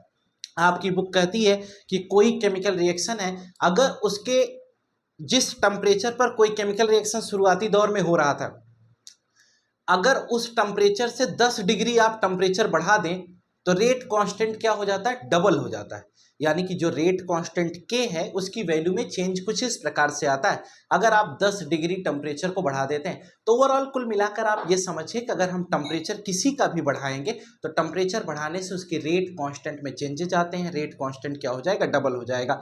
यहाँ पर एक बात हमें और भी समझनी है कि इसको समझाने के लिए एक आर्हेनियस इक्वेशन आया था और उस आर्हेनियस इक्वेशन का ही कॉन्सेप्ट बस लेकर के चलना है। आपको बहुत ज़्यादा यहाँ परेशान होने की ज़रूरत नहीं। यानी कि एक बात आपने ये कहा कि इसमें एक आर्हेनियस इक्वेशन है, वो इक्वेशन क्या बताता है, वो ये बताता है कि K इज इक्वल टू ए ई की पावर माइनस ई अपॉन आर टी। इसमें K क्या है, ये रेट कांस्टेंट है। ए क्या है, आर्हेनियस फैक्टर है, ये आपको कांस्टेंट ये भी दिया रहेगा क्या है वहां पर, ठीक है। ई एक्सपोनेंस है, ये क्या है, एक्टिवेशन एनर्जी है। अभी हम सब के बारे में बता रहे हैं कि कौन क्या क्या होता है। आर क्या है, आर के बारे में बहुत पहले से आप जानते हैं, गैस कांस्टेंट 0.0821 लीटर एटीएम में 8.3 जूल में 10⁻³ से मल्टीप्लाई कर देंगे तो किलो जूल में। टी क्या है, टेम्परेचर। इस इक्वेशन का यूज करके हम किसी भी फैक्टर को आसानी से निकाल सकते हैं। और आप ये देखिए रेट कांस्टेंट टेम्परेचर डिपेंडेंट है, यही आपको समझाया जा रहा है। और ये बताया गया कि टेम्परेचर को अगर हम बढ़ा देते हैं तो रेट कांस्टेंट क्या हो जाता है, डबल हो जाता है। लेकिन टेम्परेचर हम 10 डिग्री सेल्सियस बढ़ाएंगे तभी ऐसा हो पाएगा। तो ये इक्वेशन आपको ध्यान रखनी, इस इक्वेशन का यूज करेंगे और इस इक्वेशन का यूज करके हम एक्टिवेशन एनर्जी के भी कॉन्सेप्ट पर चलेंगे। तो चलिए जरा और आगे की तरफ बढ़ते हैं। तो हमारे पास अगला टॉपिक आया एक्टिवेशन एनर्जी। अब इसी को बहुत ध्यान से पढ़ना है।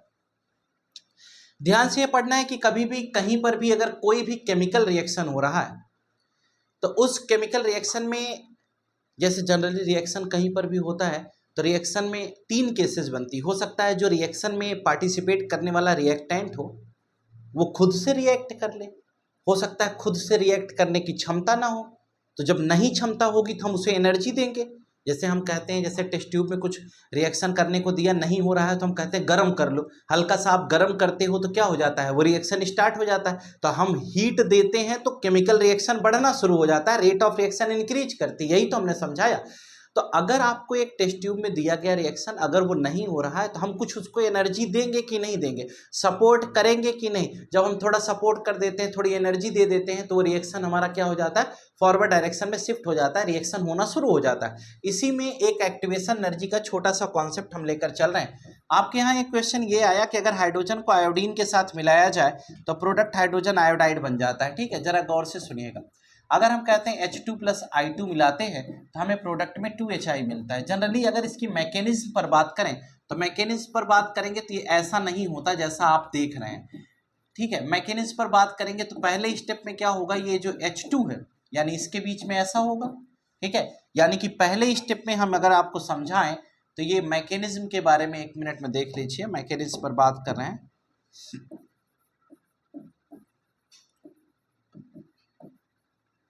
तो ये जो H2 है पहले स्टेप में ये टूटेगा, ऐसे टूटेगा, है ना, दोनों हाइड्रोजन इसके सेपरेट होंगे, बॉन्डिंग में दिखाया गया। उसी दरमियान जो I2 है वो भी तो दूसरे स्टेप में II में ब्रेक होगा, है ना। जब ये दोनों ब्रेक होंगे तो फिर तीसरे स्टेप में आगे जाकर के कुछ होगा। तो कैसे होगा जरा वो समझिएगा।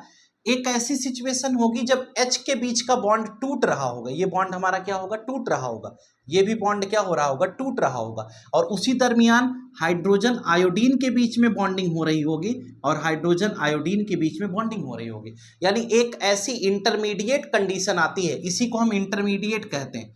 इंटरमीडिएट या फिर एक्टिवेटेड कॉम्प्लेक्स के नाम से जाना जाता है, या तो इंटरमीडिएट कह लीजिए या फिर आप इसे एक्टिवेटेड कॉम्प्लेक्स कहते हैं। तो इंटरमीडिएट या एक्टिवेटेड कॉम्प्लेक्स क्या होता है, ये एक ऐसी फेज है जो बहुत हाईली अनस्टेबल होती है और इस फेज में हाइड्रोजन के बीच का बॉन्ड ब्रेक हो रहा है, आयोडीन के बीच का बॉन्ड ब्रेक हो रहा है, हाइड्रोजन आयोडीन से जुड़ रहा है, हाइड्रोजन आयोडीन से जुड़ रहा है। इसका मतलब ये समझाया गया कि इंटरमीडिएट एक बहुत अनस्टेबल स्टेज होती है जो बहुत शॉर्ट पीरियड ऑफ टाइम के लिए बनती है, और वो अनस्टेबल होती है, वो ग्राफ से भी हम समझाएंगे क्यों। और उसके बाद फिर क्या होगा, फिर आगे जाएंगे तो हमें क्या मिलेगा, HI मिलेगा। कितने मोल मिलेगा, 2 मोल, क्योंकि एक HI यहां से एक HI यहां से, जब ये टूट जाएगा तो एक यहां से बन जाएगा, दूसरा यहां से बन जाएगा, तो 2 मोल HI बनेगा। तो जो H2 और I2 के बॉन्ड को तोड़ते समय जितनी एनर्जी हमने दी जिससे कि इंटरमीडिएट बन सके, वही एक्टिवेशन एनर्जी है। यानी the minimum amount of energy supplied by the surrounding to the system to form intermediate और activated complex is known as activation energy. यानी कि किसी भी रिएक्शन के दरमियान इंटरमीडिएट बनाने में जो आपने एनर्जी दी उस केमिकल रिएक्शन को, वही आपकी एक्टिवेशन एनर्जी कहलाती है। नाम से ही समझ में आ रहा है, एक्टिवेशन एनर्जी का मतलब एक ऐसी एनर्जी जो आप किसी को दे रहे हैं जिससे वो एक्टिवेट हो जाए, है ना। जैसे मान लो 2 लोग लड़ाई न कर रहे हों और हम चाह रहे हैं कि वो लड़ाई करें, तो कैसे लड़ाई कराई जाएगी, हम कहेंगे तुमको गाली दिए, उनसे कह देंगे तुमको गाली दिए, मतलब कुछ ना कुछ तो हम ऐसा करेंगे जिससे कि वो एनर्जेटिक मोड में आ जाए। जब वो हाईली एनर्जेटिक मोड में आ जाए तो हम पीछे हो जाएं, फिर वो तो कोलिजन होना ही है ना। लेकिन आप समझिए, हाईली एनर्जेटिक मोड में ज्यादा देर रिएक्शन नहीं रहता है। हाईली एनर्जेटिक मोड में आने के बाद तुरंत रिएक्ट करता है और प्रोडक्ट फॉर्म होता है, एनर्जी रिलीज कर जाती है। तो ज्यादा देर कोई भी रिएक्टेंट हाईली एनर्जेटिक मोड में नहीं रहेगा। यानी इंटरमीडिएट अगर कहीं पर भी बनेगा तो शॉर्ट पीरियड ऑफ टाइम के लिए बनेगा। जरा गौर करिएगा, एक ग्राफिकल एक्सप्लेनेशन आपको ज्यादा अच्छा समझा देंगे। जैसे मान लीजिए कि अगर हम इसमें और ज्यादा डिटेल में चलते हैं तो एक बात हमारे समझ में आ रही है। अरे यार, जैसे कहीं पर एक ग्राफ आपको समझाते हैं। अगर मान लो हम इस तरह से कोई भी ग्राफ बनाते हैं, ये ऐसा, ठीक है, ये हमारा रिएक्शन कोऑर्डिनेट क्या है, रिएक्शन रिएक्टेंट है, और ये हमारा प्रोडक्ट, और ये हमारा रिएक्शन कोऑर्डिनेट है, और ये हमारा एनर्जी। ठीक है, ये ग्राफ जो बना है ये एनर्जी और रिएक्शन कोऑर्डिनेट के बीच में बना हुआ। हमने ये कहा कि ये रिएक्टेंट है, ये प्रोडक्ट है। रिएक्टेंट जब भी फॉर्म हुआ तो रिएक्टेंट की कंडीशन ये है, ठीक है, रिएक्टेंट की कंडीशन कहाँ पर है, ये रिएक्टेंट की कंडीशन है, ये प्रोडक्ट की कंडीशन। आप देखिए, रिएक्टेंट की एनर्जी और प्रोडक्ट की एनर्जी में आपको डिफरेंस दिखाई दे रहा है। हमने इस रिएक्टेंट को एनर्जी दिया, कितना एनर्जी दिया, जिससे कि ये इंटरमीडिएट बना ले। ये क्या है जो ऊपर आपको दिखाई दे रहा है, ये इंटरमीडिएट है, और इसी को हम एक्टिवेटेड कॉम्प्लेक्स भी कहते हैं। चाहे आप इंटरमीडिएट कह लीजिए या फिर एक्टिवेटेड कॉम्प्लेक्स कह लीजिए।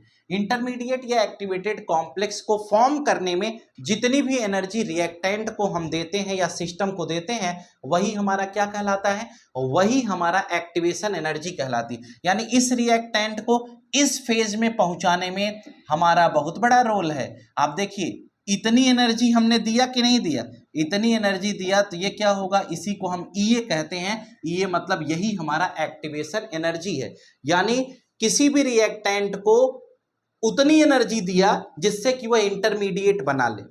कभी कभी ऐसा भी होता है कि रिएक्टेंट को अगर आप ज़्यादा एनर्जी दे दिए तो इंटरमीडिएट बनबे न करे, सीधा प्रोडक्ट बन जाएगा, है ना। जैसे सर जी कहें कि मान लो आप इसको गर्म कर लो, आप गर्म करने गए, गर्म करते करते मान लो फिर बतियाने लग गए, और हो सकता है रिएक्शन हो के ख़त्म हो जाए, ऐसा भी हो सकता है, और प्रोडक्ट राख हो जाए यानी जीरो हो जाए। तो ये भी हमें ध्यान रखना है कि कभी भी कोई रिएक्शन अगर करा रहे हैं तो इस बात का विशेष ध्यान रखें। अच्छा, इसमें आप देख रहे हैं जितना एनर्जी हमने दिया उससे कहीं ज़्यादा एनर्जी क्या हो रही है, बाहर निकल रही है। ठीक है, ये ग्राफ किस चीज को शो करता है, ये कहता है कि ग्राफ यहां से उठा ऊपर की तरफ गया, तो ये जो पॉइंट आपको मिला, इतनी एनर्जी हमने सप्लाई की, किसको, इतनी एनर्जी दिया तो इंटरमीडिएट बना। अब देखिए इंटरमीडिएट जो है ये एक छोटे, ये कर्व देखिए थोड़े समय के लिए बन रहा है ना, इंटरमीडिएट जो बनता है ये एक शार्प पॉइंट यहां पर मिल रहा है, तो इंटरमीडिएट बहुत थोड़े टाइम के लिए बनता है। ठीक है, आप देखिए एक टाइम देखिए, इंटरमीडिएट मतलब मैक्सिमम अनस्टेबल स्टेट क्या होगी, ये बहुत थोड़े समय के लिए बना और उसके बाद फिर क्या हुआ, ये नीचे की तरफ आने लगा, तो ये शो कर रहा है कि एनर्जी रिलीज हो रही है। तो आप रिलीज एनर्जी देखेंगे तो मैक्सिमम है in comparison to given energy. तो जब जितना दिए उससे ज्यादा एनर्जी अगर निकल जाए तो प्रोडक्ट तो स्टेबल होगा ही। और आप जानते हैं कि रिएक्शन जितना हाईली एक्सोथर्मिक होगा प्रोडक्ट की स्टेबिलिटी उतनी ही ज्यादा होगी। तो कोई भी प्रोडक्ट ज्यादा स्टेबल तभी होगा जब ज्यादा से ज्यादा एनर्जी रिलीज हो जाए। तो मुझे लगता है कि आपको 2-3 बात समझ में आ गई होगी। पहला, activation energy, the minimum amount of energy which is supplied to any reactant to form intermediate, यानी minimum amount of energy to form intermediate is known as activation energy. ठीक है, एक्टिवेटेड कॉम्प्लेक्स भी कहते हैं, intermediate is also known as activated complex. Intermediate बहुत ही ज्यादा highly unstable होता है, शॉर्ट पीरियड ऑफ टाइम के लिए बनता है, उसके बाद फिर एनर्जी रिलीज होने लगती है। हमें बस ध्यान इस बात का रखना है कि जितनी एनर्जी हम रिएक्टेंट को दे रहे हैं या तो उतनी एनर्जी निकल जाए या उससे ज्यादा एनर्जी निकलेगी, तभी हमारा रिएक्शन स्टेबल होगा, यानी प्रोडक्ट जो बनेगा वो स्टेबल होगा, अदरवाइज स्टेबल नहीं होगा। अगर यही ग्राफ आपका ऐसे बन जाए, यहां से शुरू हुआ, यस, अगर ये ग्राफ ऐसे बन गया तो दिया तो इतना और रिलीज कितनी हुई, इतनी, तो प्रोडक्ट क्या स्टेबल होगा, क्या नहीं। तीसरा ग्राफ अगर ऐसे बना दें, ऐसे बनाने का मतलब ये इतना और ये इतना, तो जितना दिया था उतना ही तो रिलीज हुई, इसका मतलब ये भी स्टेबल है, ये हाईली स्टेबल है, और ये हमारा प्रोडक्ट स्टेबल नहीं होगा, यानी अनस्टेबल कंडीशन में होगा। तो मुझे लगता है कि आपको activation energy, intermediate, activated complex, ठीक है, ये रिएक्टेंट, प्रोडक्ट, रिएक्शन कोऑर्डिनेट, ये सारी बातें समझ में आ गई होंगी। अब हम आगे की तरफ बढ़ेंगे। Effect of catalyst on activation energy, बहुत प्यारा सा विषय है ये भी, ये एग्जाम में पूछा जाता है क्योंकि एग्जामिनर को बड़ा पसंद है, उनका पसंदीदा विषय है। जरा देखिएगा, ग्राफ से समझाएंगे। कहते हैं कि एक रिएक्शन था, वो यहाँ से शुरू हुआ और ये ऐसे जाकर के खत्म हुआ। ठीक है, हमने उसमें जो एक्टिवेशन एनर्जी का रोल प्ले कराया, हमने कहा कि हमने उसको इतना एनर्जी दिया। ठीक है, इसको हमने EA कहा। ठीक, उसके बाद ये प्रोडक्ट का फॉर्मेशन हुआ तो मैक्सिमम एनर्जी रिलीज हो गई, और ये हमारा इंटरमीडिएट है। ये तब था जब हम किसी कैटलिस्ट का यूज नहीं कर रहे थे। लेकिन अगर रिएक्शन में हम एक कैटलिस्ट का यूज कर लें, अगर रिएक्शन कैटलिटिक प्रॉपर्टी के बेसिस पर होने लगे, तो अगर रिएक्शन में कैटलिस्ट प्रेजेंट हो जाएगा तो ये ग्राफ हमारा यहीं से ऐसे डाउन हो जाएगा। इसका मतलब कि कैटलिस्ट की प्रेजेंस पर एक्टिवेशन एनर्जी क्या हो जाती है, घट जाती है। यानी जो एक्टिवेशन एनर्जी है, अगर पहले हमें ज़्यादा एनर्जी देनी पड़ रही थी क्योंकि कैटलिस्ट था नहीं, अब जैसे कैटलिस्ट आ गया तो रेट ऑफ रिएक्शन को खुद ही बढ़ा के रखा है ना, तो हमें खुद से एनर्जी नहीं देनी पड़ेगी। यानी कि कैटलिस्ट की प्रेजेंस में rate of reaction decrease, catalyst की प्रेजेंस में क्या होगा, अगर आप कैटलिस्ट यूज करेंगे तो एक्टिवेशन एनर्जी डिक्रीज हो जाती है। यानी in the presence of catalyst activation energy decreases. यानी यही बात आपको समझनी है कि अगर हमें कैटलिस्ट दे दिया जाए, in the presence of catalyst EA decreases, यानी एक्टिवेशन एनर्जी क्या हो जाती है, घट जाती है। क्यों? क्योंकि कैटलिस्ट खुद रेट ऑफ रिएक्शन को प्रोसीड करेगा। यहाँ कैटलिस्ट प्रमोटर के साथ है, पॉइजन के साथ नहीं। ठीक है, जब खुद कैटलिस्ट रेट ऑफ रिएक्शन को प्रमोट कर रहा तो हमें एनर्जी देने की कोई जरूरत नहीं है। आप जैसे समझिए कि अगर आपके पड़ोसी जो हैं, अगर वो खुद लड़ रहे हैं, उनके यहाँ कोई ऐसा है जो पिचाली टाइप का है, जो दो लोगों को आपस में रोज लड़ाए है, और वो आपके पड़ोसी हैं, उनके यहाँ खुद कैटलिस्ट मौजूद है, तो आप एक्टिवेशन एनर्जी का रोल क्यों प्ले कर रहे हैं? आप उनके यहाँ जाकर के अब आप हीट करेंगे क्या? नहीं, आप पहले आप लड़ाते थे, लेकिन जब से कोई और आ गया तो वो खुद ही लड़ा दे रहा है, तो आपको जाने की क्या जरूरत है? अब आप थोड़ा बहुत भी हीट कर देंगे तो भी वो लड़ते रहेंगे। समझ में आया? तो इसका मतलब कि हम इसको ये नहीं कि बस यही काम शुरू कर देंगे, कहाँ देखे लड़ाई हो रही हम लड़ाई लगवा देंगे, नहीं, वो काम नहीं करना है। ये तो कैटलिस्ट का फंक्शन है, तो वो तो भाई करता ही है। तो हमें केवल ये समझना है कि अगर किसी के यहाँ कैटलिस्ट पहले से मौजूद है तो आप एक्टिवेशन एनर्जी का रोल मत प्ले करिए, नहीं तो रिएक्शन की रेट बरकरार बनी रहेगी। आप एक्टिवेशन एनर्जी को कम कर लीजिए, पहले जैसी जितना पहले आप एक्टिवेशन एनर्जी उस रिएक्शन को देते थे उतना अगर आज भी दे देंगे तो प्रोडक्ट समाप्त हो जाएगा, क्योंकि उनके यहाँ खुद का एटलिस्ट मौजूद है। रेट ऑफ रिएक्शन बहुत फास्ट हो जाएगी और जिस रिएक्शन की रेट बहुत हाई हो जाती है उसका प्रोडक्ट धड़ाम हो जाता है, यानी उसका प्रोडक्ट जीरो हो जाएगा, राख हो जाएगा, मैक्सिमम अनस्टेबल हो जाएगा। तो इस बात का ध्यान रखिएगा। तो बहुत इसको फास्ट भी नहीं करना है। तो चलिए हम लोग ये दोनों बात समझ लिए, अगले पॉइंट पर आते हैं। Numerical based on activation energy. Numericals के बारे में बात करें तो बेटा एक छोटा सा कॉन्सेप्ट हम यहाँ पर डिस्कस करेंगे। पहले एक एक्सप्रेशन पढ़ लेते हैं कि जो हमने आर्हेनियस कांस्टेंट की बात की थी अभी, k इज इक्वल टू ए ई की पावर माइनस सी ए अपॉन आर टी, उसी कॉन्सेप्ट को लेकर थोड़ा सा आगे बढ़ेंगे। ठीक है, तो उस पर हम बात करेंगे कि किस तरह से हम लॉग लगा करके उसके न्यूमेरिकल को सॉल्व करेंगे, या उसमें अगर एक्टिवेशन एनर्जी का कॉन्सेप्ट आता है तो उसको हम कैसे करेंगे, इस पर विचार करते हैं। तो जरा गौर से सुनिएगा हम क्या पढ़ेंगे। वो एक फॉर्मूला हमने आर्हेनियस इक्वेशन करके पढ़ा था, पहले वो एक्सप्रेशन सॉल्व कर लेते हैं फिर आगे की तरफ बढ़ते हैं।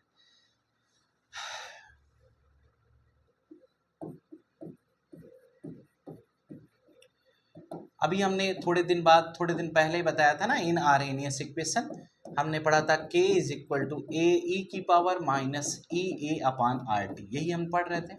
हम अगर इसमें एक छोटी सी बात कह दें कि taking log on both side,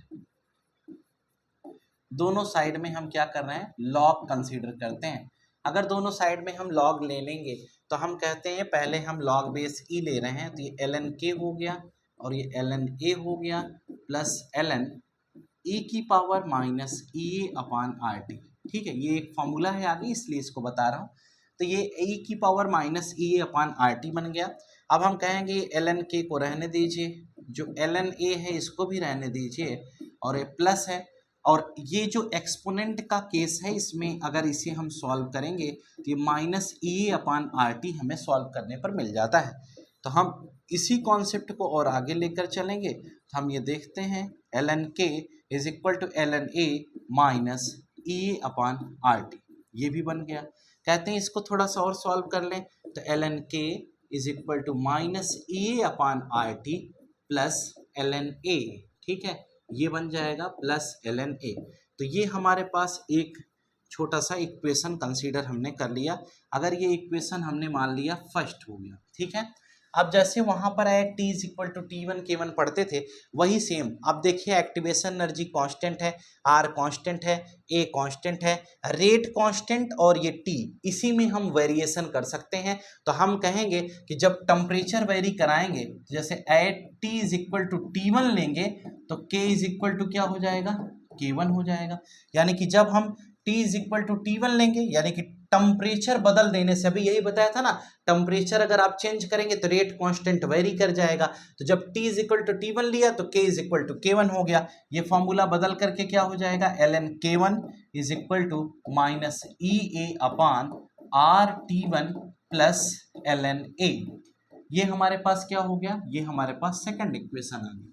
अब जरा गौर से सुनिएगा, ये जो इक्वेशन हमारे पास सेकंड आ गई, इसके बाद हम और आगे चलते हैं और देखेंगे क्या अगली केस बनेगी। हम कहते हैं अगर इसी में at t is equal to T2 ले लें तो इस सिचुएशन में k is equal to K2 हो जाएगा, ठीक है। तो ये जो बनेगा वो क्या बनेगा, ln K2 is equal to minus E A upon R T2 plus ln A, ये बन जाएगा। इसको हम थर्ड मान लेते हैं। फिर हम कहेंगे इक्वेशन 3 माइनस इक्वेशन 2, 3 में से 2 को घटाएंगे तो हमें क्या मिल जाएगा, ln K2 minus ln K1, ये बनेगा इज इक्वल टू, अब इसमें से घटाएंगे तो minus E A upon R T2 minus minus E A upon R T1। ये ln से निपट गया। अब जरा देखना, इसको हम और सॉल्व करेंगे तो हमें मिलेगा ln K2 upon K1 is equal to, ये तो पॉजिटिव हो जाएगा और हम जब देखेंगे तो ये हो जाएगा E A upon R T1 minus E A upon R T2। ये दो फैक्टर हमारे पास आ गए। अब इसको जब हम सॉल्व करेंगे तो हमारे पास क्या हो जाएगा, EA अपान आर को हम बाहर ले लें तो 1/T1 माइनस 1/T2 हो जाएगा। और ये जो ln है इसको हम log में भी कन्वर्ट कर सकते हैं, तो इसका मतलब हम इसमें लिख सकते हैं कि 2.303 log, फिर क्या होगा बेटा, K2 अपान K1 ये बन गया, is equal to EA upon R, और ये ब्रैकेट में क्या हो जाएगा 1/T1 माइनस 1/T2 ये बन जाएगा, ये 1 है, ठीक है, 1/T1 माइनस 1/T2। अब क्या करोगे, इस 2.303 को उस साइड में ले जा लो तो ये क्या हो जाएगा, log K2 upon K1 is equal to EA upon 2.303, यहां पर ऊपर लिख देता हूं, ठीक है। देखिए इसको अगर हम यहां पर लिख दें तो ये हो जाएगा log K2 अपान K1 ये बनेगा, इज इक्वल टू क्या हो जाएगा, EA अपान 2.303 R ये बन जाएगा, ठीक है, EA अपान 2.303 R। और इसको अगर सॉल्व करोगे तो T2 माइनस T1 ऊपर आ जाएगा, ठीक है, और अपान T1 T2 ये बन जाएगा। तो ये हमारे पास क्या हो गया, ये हमारे पास पूरा फॉर्मूला आ गया, log K2 upon K1 is equal to EA upon 2.303 upon 2.303 R T2 minus T1 upon T1 T2, ये हमारे पास क्या हो जाएगा, लास्ट में इसके बाद का फॉर्मूला ऊपर बन जाएगा। इस प्रकार से हम इसे सॉल्व कर सकते हैं। तो हमें ये देखना है कि जो T1 टेम्परेचर है, T1 टेम्परेचर पर जो रेट कांस्टेंट होगा वो क्या होगा, K1 होगा, और जो T2 टेम्परेचर होगा उस पर रेट कांस्टेंट हमारा क्या आ जाएगा, K2। तो T1 टेम्परेचर पर K1 लेंगे और T2 पर क्या लेंगे, T2, और T2 पर K2। अब ध्यान रखना T1 हमारा कम टेम्परेचर होगा और जो T2 होगा वो ज्यादा टेम्परेचर होगा, है ना, यही तो है, T1 कम टेम्परेचर होगा तो T1 टेम्परेचर पर जो रेट कांस्टेंट होगा वो K1 होगा, और T2 जो होगा वो मैक्सिमम होगा यानी बड़ा होगा, तो T2 बड़ा होगा तो उसके लिए आप K2 यूज कर लेंगे और क्वेश्चंस को आसानी से सॉल्व कर सकते हैं। मुझे लगता है कि ये एक्टिवेशन एनर्जी का जिस पर न्यूमेरिकल आएगा, न्यूमेरिकल इसी फॉर्मूले पर आएगा। अब T1 T2 दो टेम्परेचर है, K1 K2 दो रेट कांस्टेंट है, क्वेश्चन में दिया रहेगा, आपको उस पर क्वेश्चन सॉल्व करना होगा, ठीक है। अब हम आगे की तरफ बढ़ते हैं। अब हमारे पास आज की इस क्लास का लास्ट टॉपिक कोलिजन थ्योरी। जरा गौर से सुनिएगा, कोलिजन थ्योरी क्या है, कैसे इसको समझेंगे। कोलिजन थ्योरी बहुत ही बेसिक सा कॉन्सेप्ट है, बहुत बड़ा कोई ऐसा हुआ टाइप का नहीं है, आप जरा गौर करेंगे समझ में आ जाएगा। कोलिजन थ्योरी एक ऐसा कॉन्सेप्ट है, जैसे हम एक बात पढ़ते हैं कि अगर कहीं पर कोई केमिकल रिएक्शन हो रहा है, ठीक है, तो केमिकल रिएक्शन मान लीजिए ए और बी आपस में मिलकर C+D बना रहे हैं। जैसे एक छोटा सा एग्जांपल कंसीडर करूं, अगर हमने कहा कि मान लीजिए ए और बी आपस में मिल करके C और D का फॉर्मेशन कर रहे हैं, ठीक है, तो बेटा ए और बी जो आपस में मिल रहे हैं, पहली चीज तो वो मिल कैसे रहे हैं, क्योंकि उसके पास कुछ सफिशियंट काइनेटिक एनर्जी, तो जिस सफिशियंट एनर्जी से वो मिल रहे हैं क्या वो उनके पास है, क्या अगर दो रिएक्टेंट आपस में मिलेंगे तो जब तक कोलिजन करेंगे नहीं, कोलाइड नहीं करेंगे, तब तक तो प्रोडक्ट बनाएंगे नहीं, और जब कोलिजन होगा तब एनर्जी का लॉस होगा, और जब एनर्जी का लॉस होगा तभी हम प्रोडक्ट के फॉर्मेशन की बात करेंगे। तो ए और बी, कोलिजन थियरी यही समझाती है कि जो रिएक्टेंट आपस में मिल रहे हैं, पहली चीज क्या उनके पास सफिशियंट एनर्जी है, इसी को थ्रेशोल्ड एनर्जी कहेंगे, जिससे मतलब मिनिमम इतनी एनर्जी है कि वो कोलाइड कर सकें, कहे हाँ अगर है तो उसे क्या कहेंगे, थ्रेशोल्ड एनर्जी कहेंगे। और दूसरी चीज, अगर वो कोलिजन कर रहे हैं तो एक टर्म आता है इसमें कोलिजन फ्रीक्वेंसी। कोलिजन फ्रीक्वेंसी का मतलब एक सेकंड में कितना कोलिजन कर रहे हैं, कितने बार कोलाइड कर रहे हैं। जब कम समय में ज्यादा बार कोलाइड करेंगे तो प्रोडक्ट जल्दी बन जाएगा। दो फैक्टर हो गए। और तीसरा फैक्टर कोलिजन थियरी के अंतर्गत है कि प्रॉपर ओरिएंटेशन है। प्रॉपर ओरिएंटेशन का मतलब कि कोलिजन हो तो ठीक है, लेकिन ओरिएंटेशन का मतलब, प्रॉपर ओरिएंटेशन का मतलब यह हुआ कि क्या रीजेंट का सबस्ट्रेट पर सही अटैक हो रहा है। अगर रीजेंट का सबस्ट्रेट पर सही अटैक होगा तो प्रोडक्ट समय पर बन जाएगा, प्रोडक्ट अच्छा बनेगा, प्रोडक्ट मैक्सिमम बनेगा, प्रोडक्ट स्टेबल बनेगा। लेकिन अगर ऐसा नहीं है तो प्रोडक्ट की स्टेबिलिटी का जिक्र हम नहीं कर पाएंगे। यानी कि हमें एक बात इससे ये पता चलती है कि अगर हमें इसे समझना है तो पहली बात कि हमें थ्रेशोल्ड एनर्जी की जानकारी होनी चाहिए। किसकी जानकारी होनी चाहिए, थ्रेशोल्ड। तो थ्रेशोल्ड एनर्जी के बारे में पता होनी चाहिए, थ्रेशोल्ड एनर्जी क्या है। दूसरा, कि जब आप ये रिएक्शन करा रहे हैं तो प्रॉपर ओरिएंटेशन है या नहीं। प्रॉपर ओरिएंटेशन यानी कि ये भी हमें पता होना चाहिए। और तीसरी बात ये है कि क्या कोलिजन फ्रीक्वेंसी के बारे में आपको जानकारी है या नहीं। कोलिजन फ्रीक्वेंसी का मतलब कि पर यूनिट टाइम में नंबर ऑफ कोलिजन्स कितने हो रहे हैं, यानी कि एक सेकंड के अंदर में कितना कोलिजन हो रहा है। अगर एक सेकंड में कोलिजन फ्रीक्वेंसी अगर देखनी है तो नंबर ऑफ कोलिजन्स मैक्सिमम है या ज़्यादा कोलिजन हो रहा है तो प्रोडक्ट अच्छा बनेगा। और दूसरा प्रॉपर ओरिएंटेशन का मतलब हुआ कि क्या अटैक सही जगह पर हो रहा है। अगर अटैक दिन भर लड़ते रहो कोई मतलब नहीं है, अगर सही जगह पर अटैक नहीं हुआ तो इसका मतलब क्या हुआ, उसका फिर हमें प्रोडक्ट का फॉर्मेशन नहीं होगा, है ना। जैसे रामचंद्र जी रावण को बहुत बार मारने का प्रयास कर रहे थे तो प्रयास असफल क्यों हो जा रहा था, क्योंकि रामचंद्र जी को ये पता ही नहीं था कि प्रॉपर ओरिएंटेशन कहाँ पर है। जब इस बात के बारे में विभीषण ने जानकारी दे दी कि अगर उसके नाभि में अमृत है उसको सुखा दिया जाए तो रावण की मृत्यु हो जाएगी। तो उन्होंने क्या किया, जब प्रॉपर ओरिएंटेशन पता चला तो उन्होंने रीजेंट का अटैक कहां पर कराया, नाभि पर कराया, तो रावण की मृत्यु हो गई। तो कैसे हुई, यही तो प्रॉपर ओरिएंटेशन है।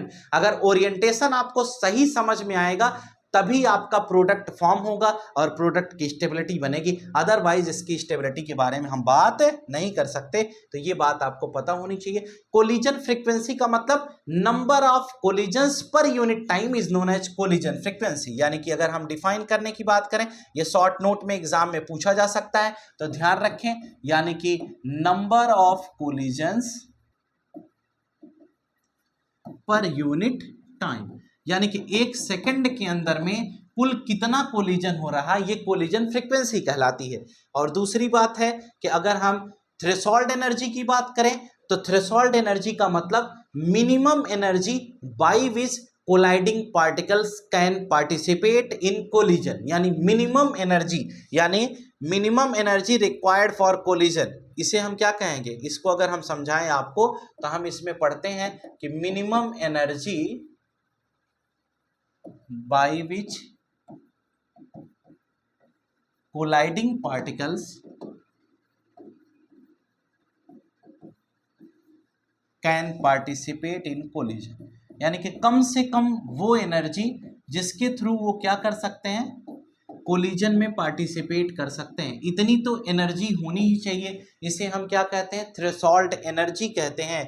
इसके बाद लास्ट टॉपिक है कंडीशंस फॉर कोलिजन।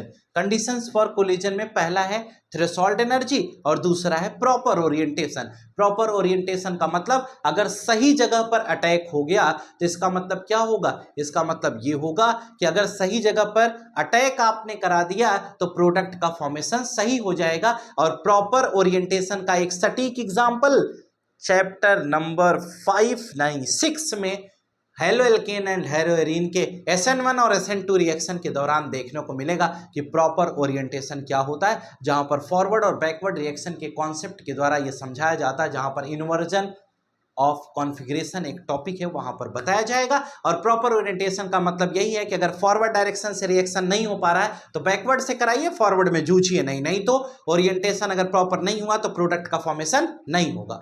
अब देखिए अभी तक जो बातचीत हो रही थी ये थी कि कोलिजन थियरी की बात हो रही थी। कोलिजन थियरी क्या है ये हमने आपको समझा दिया।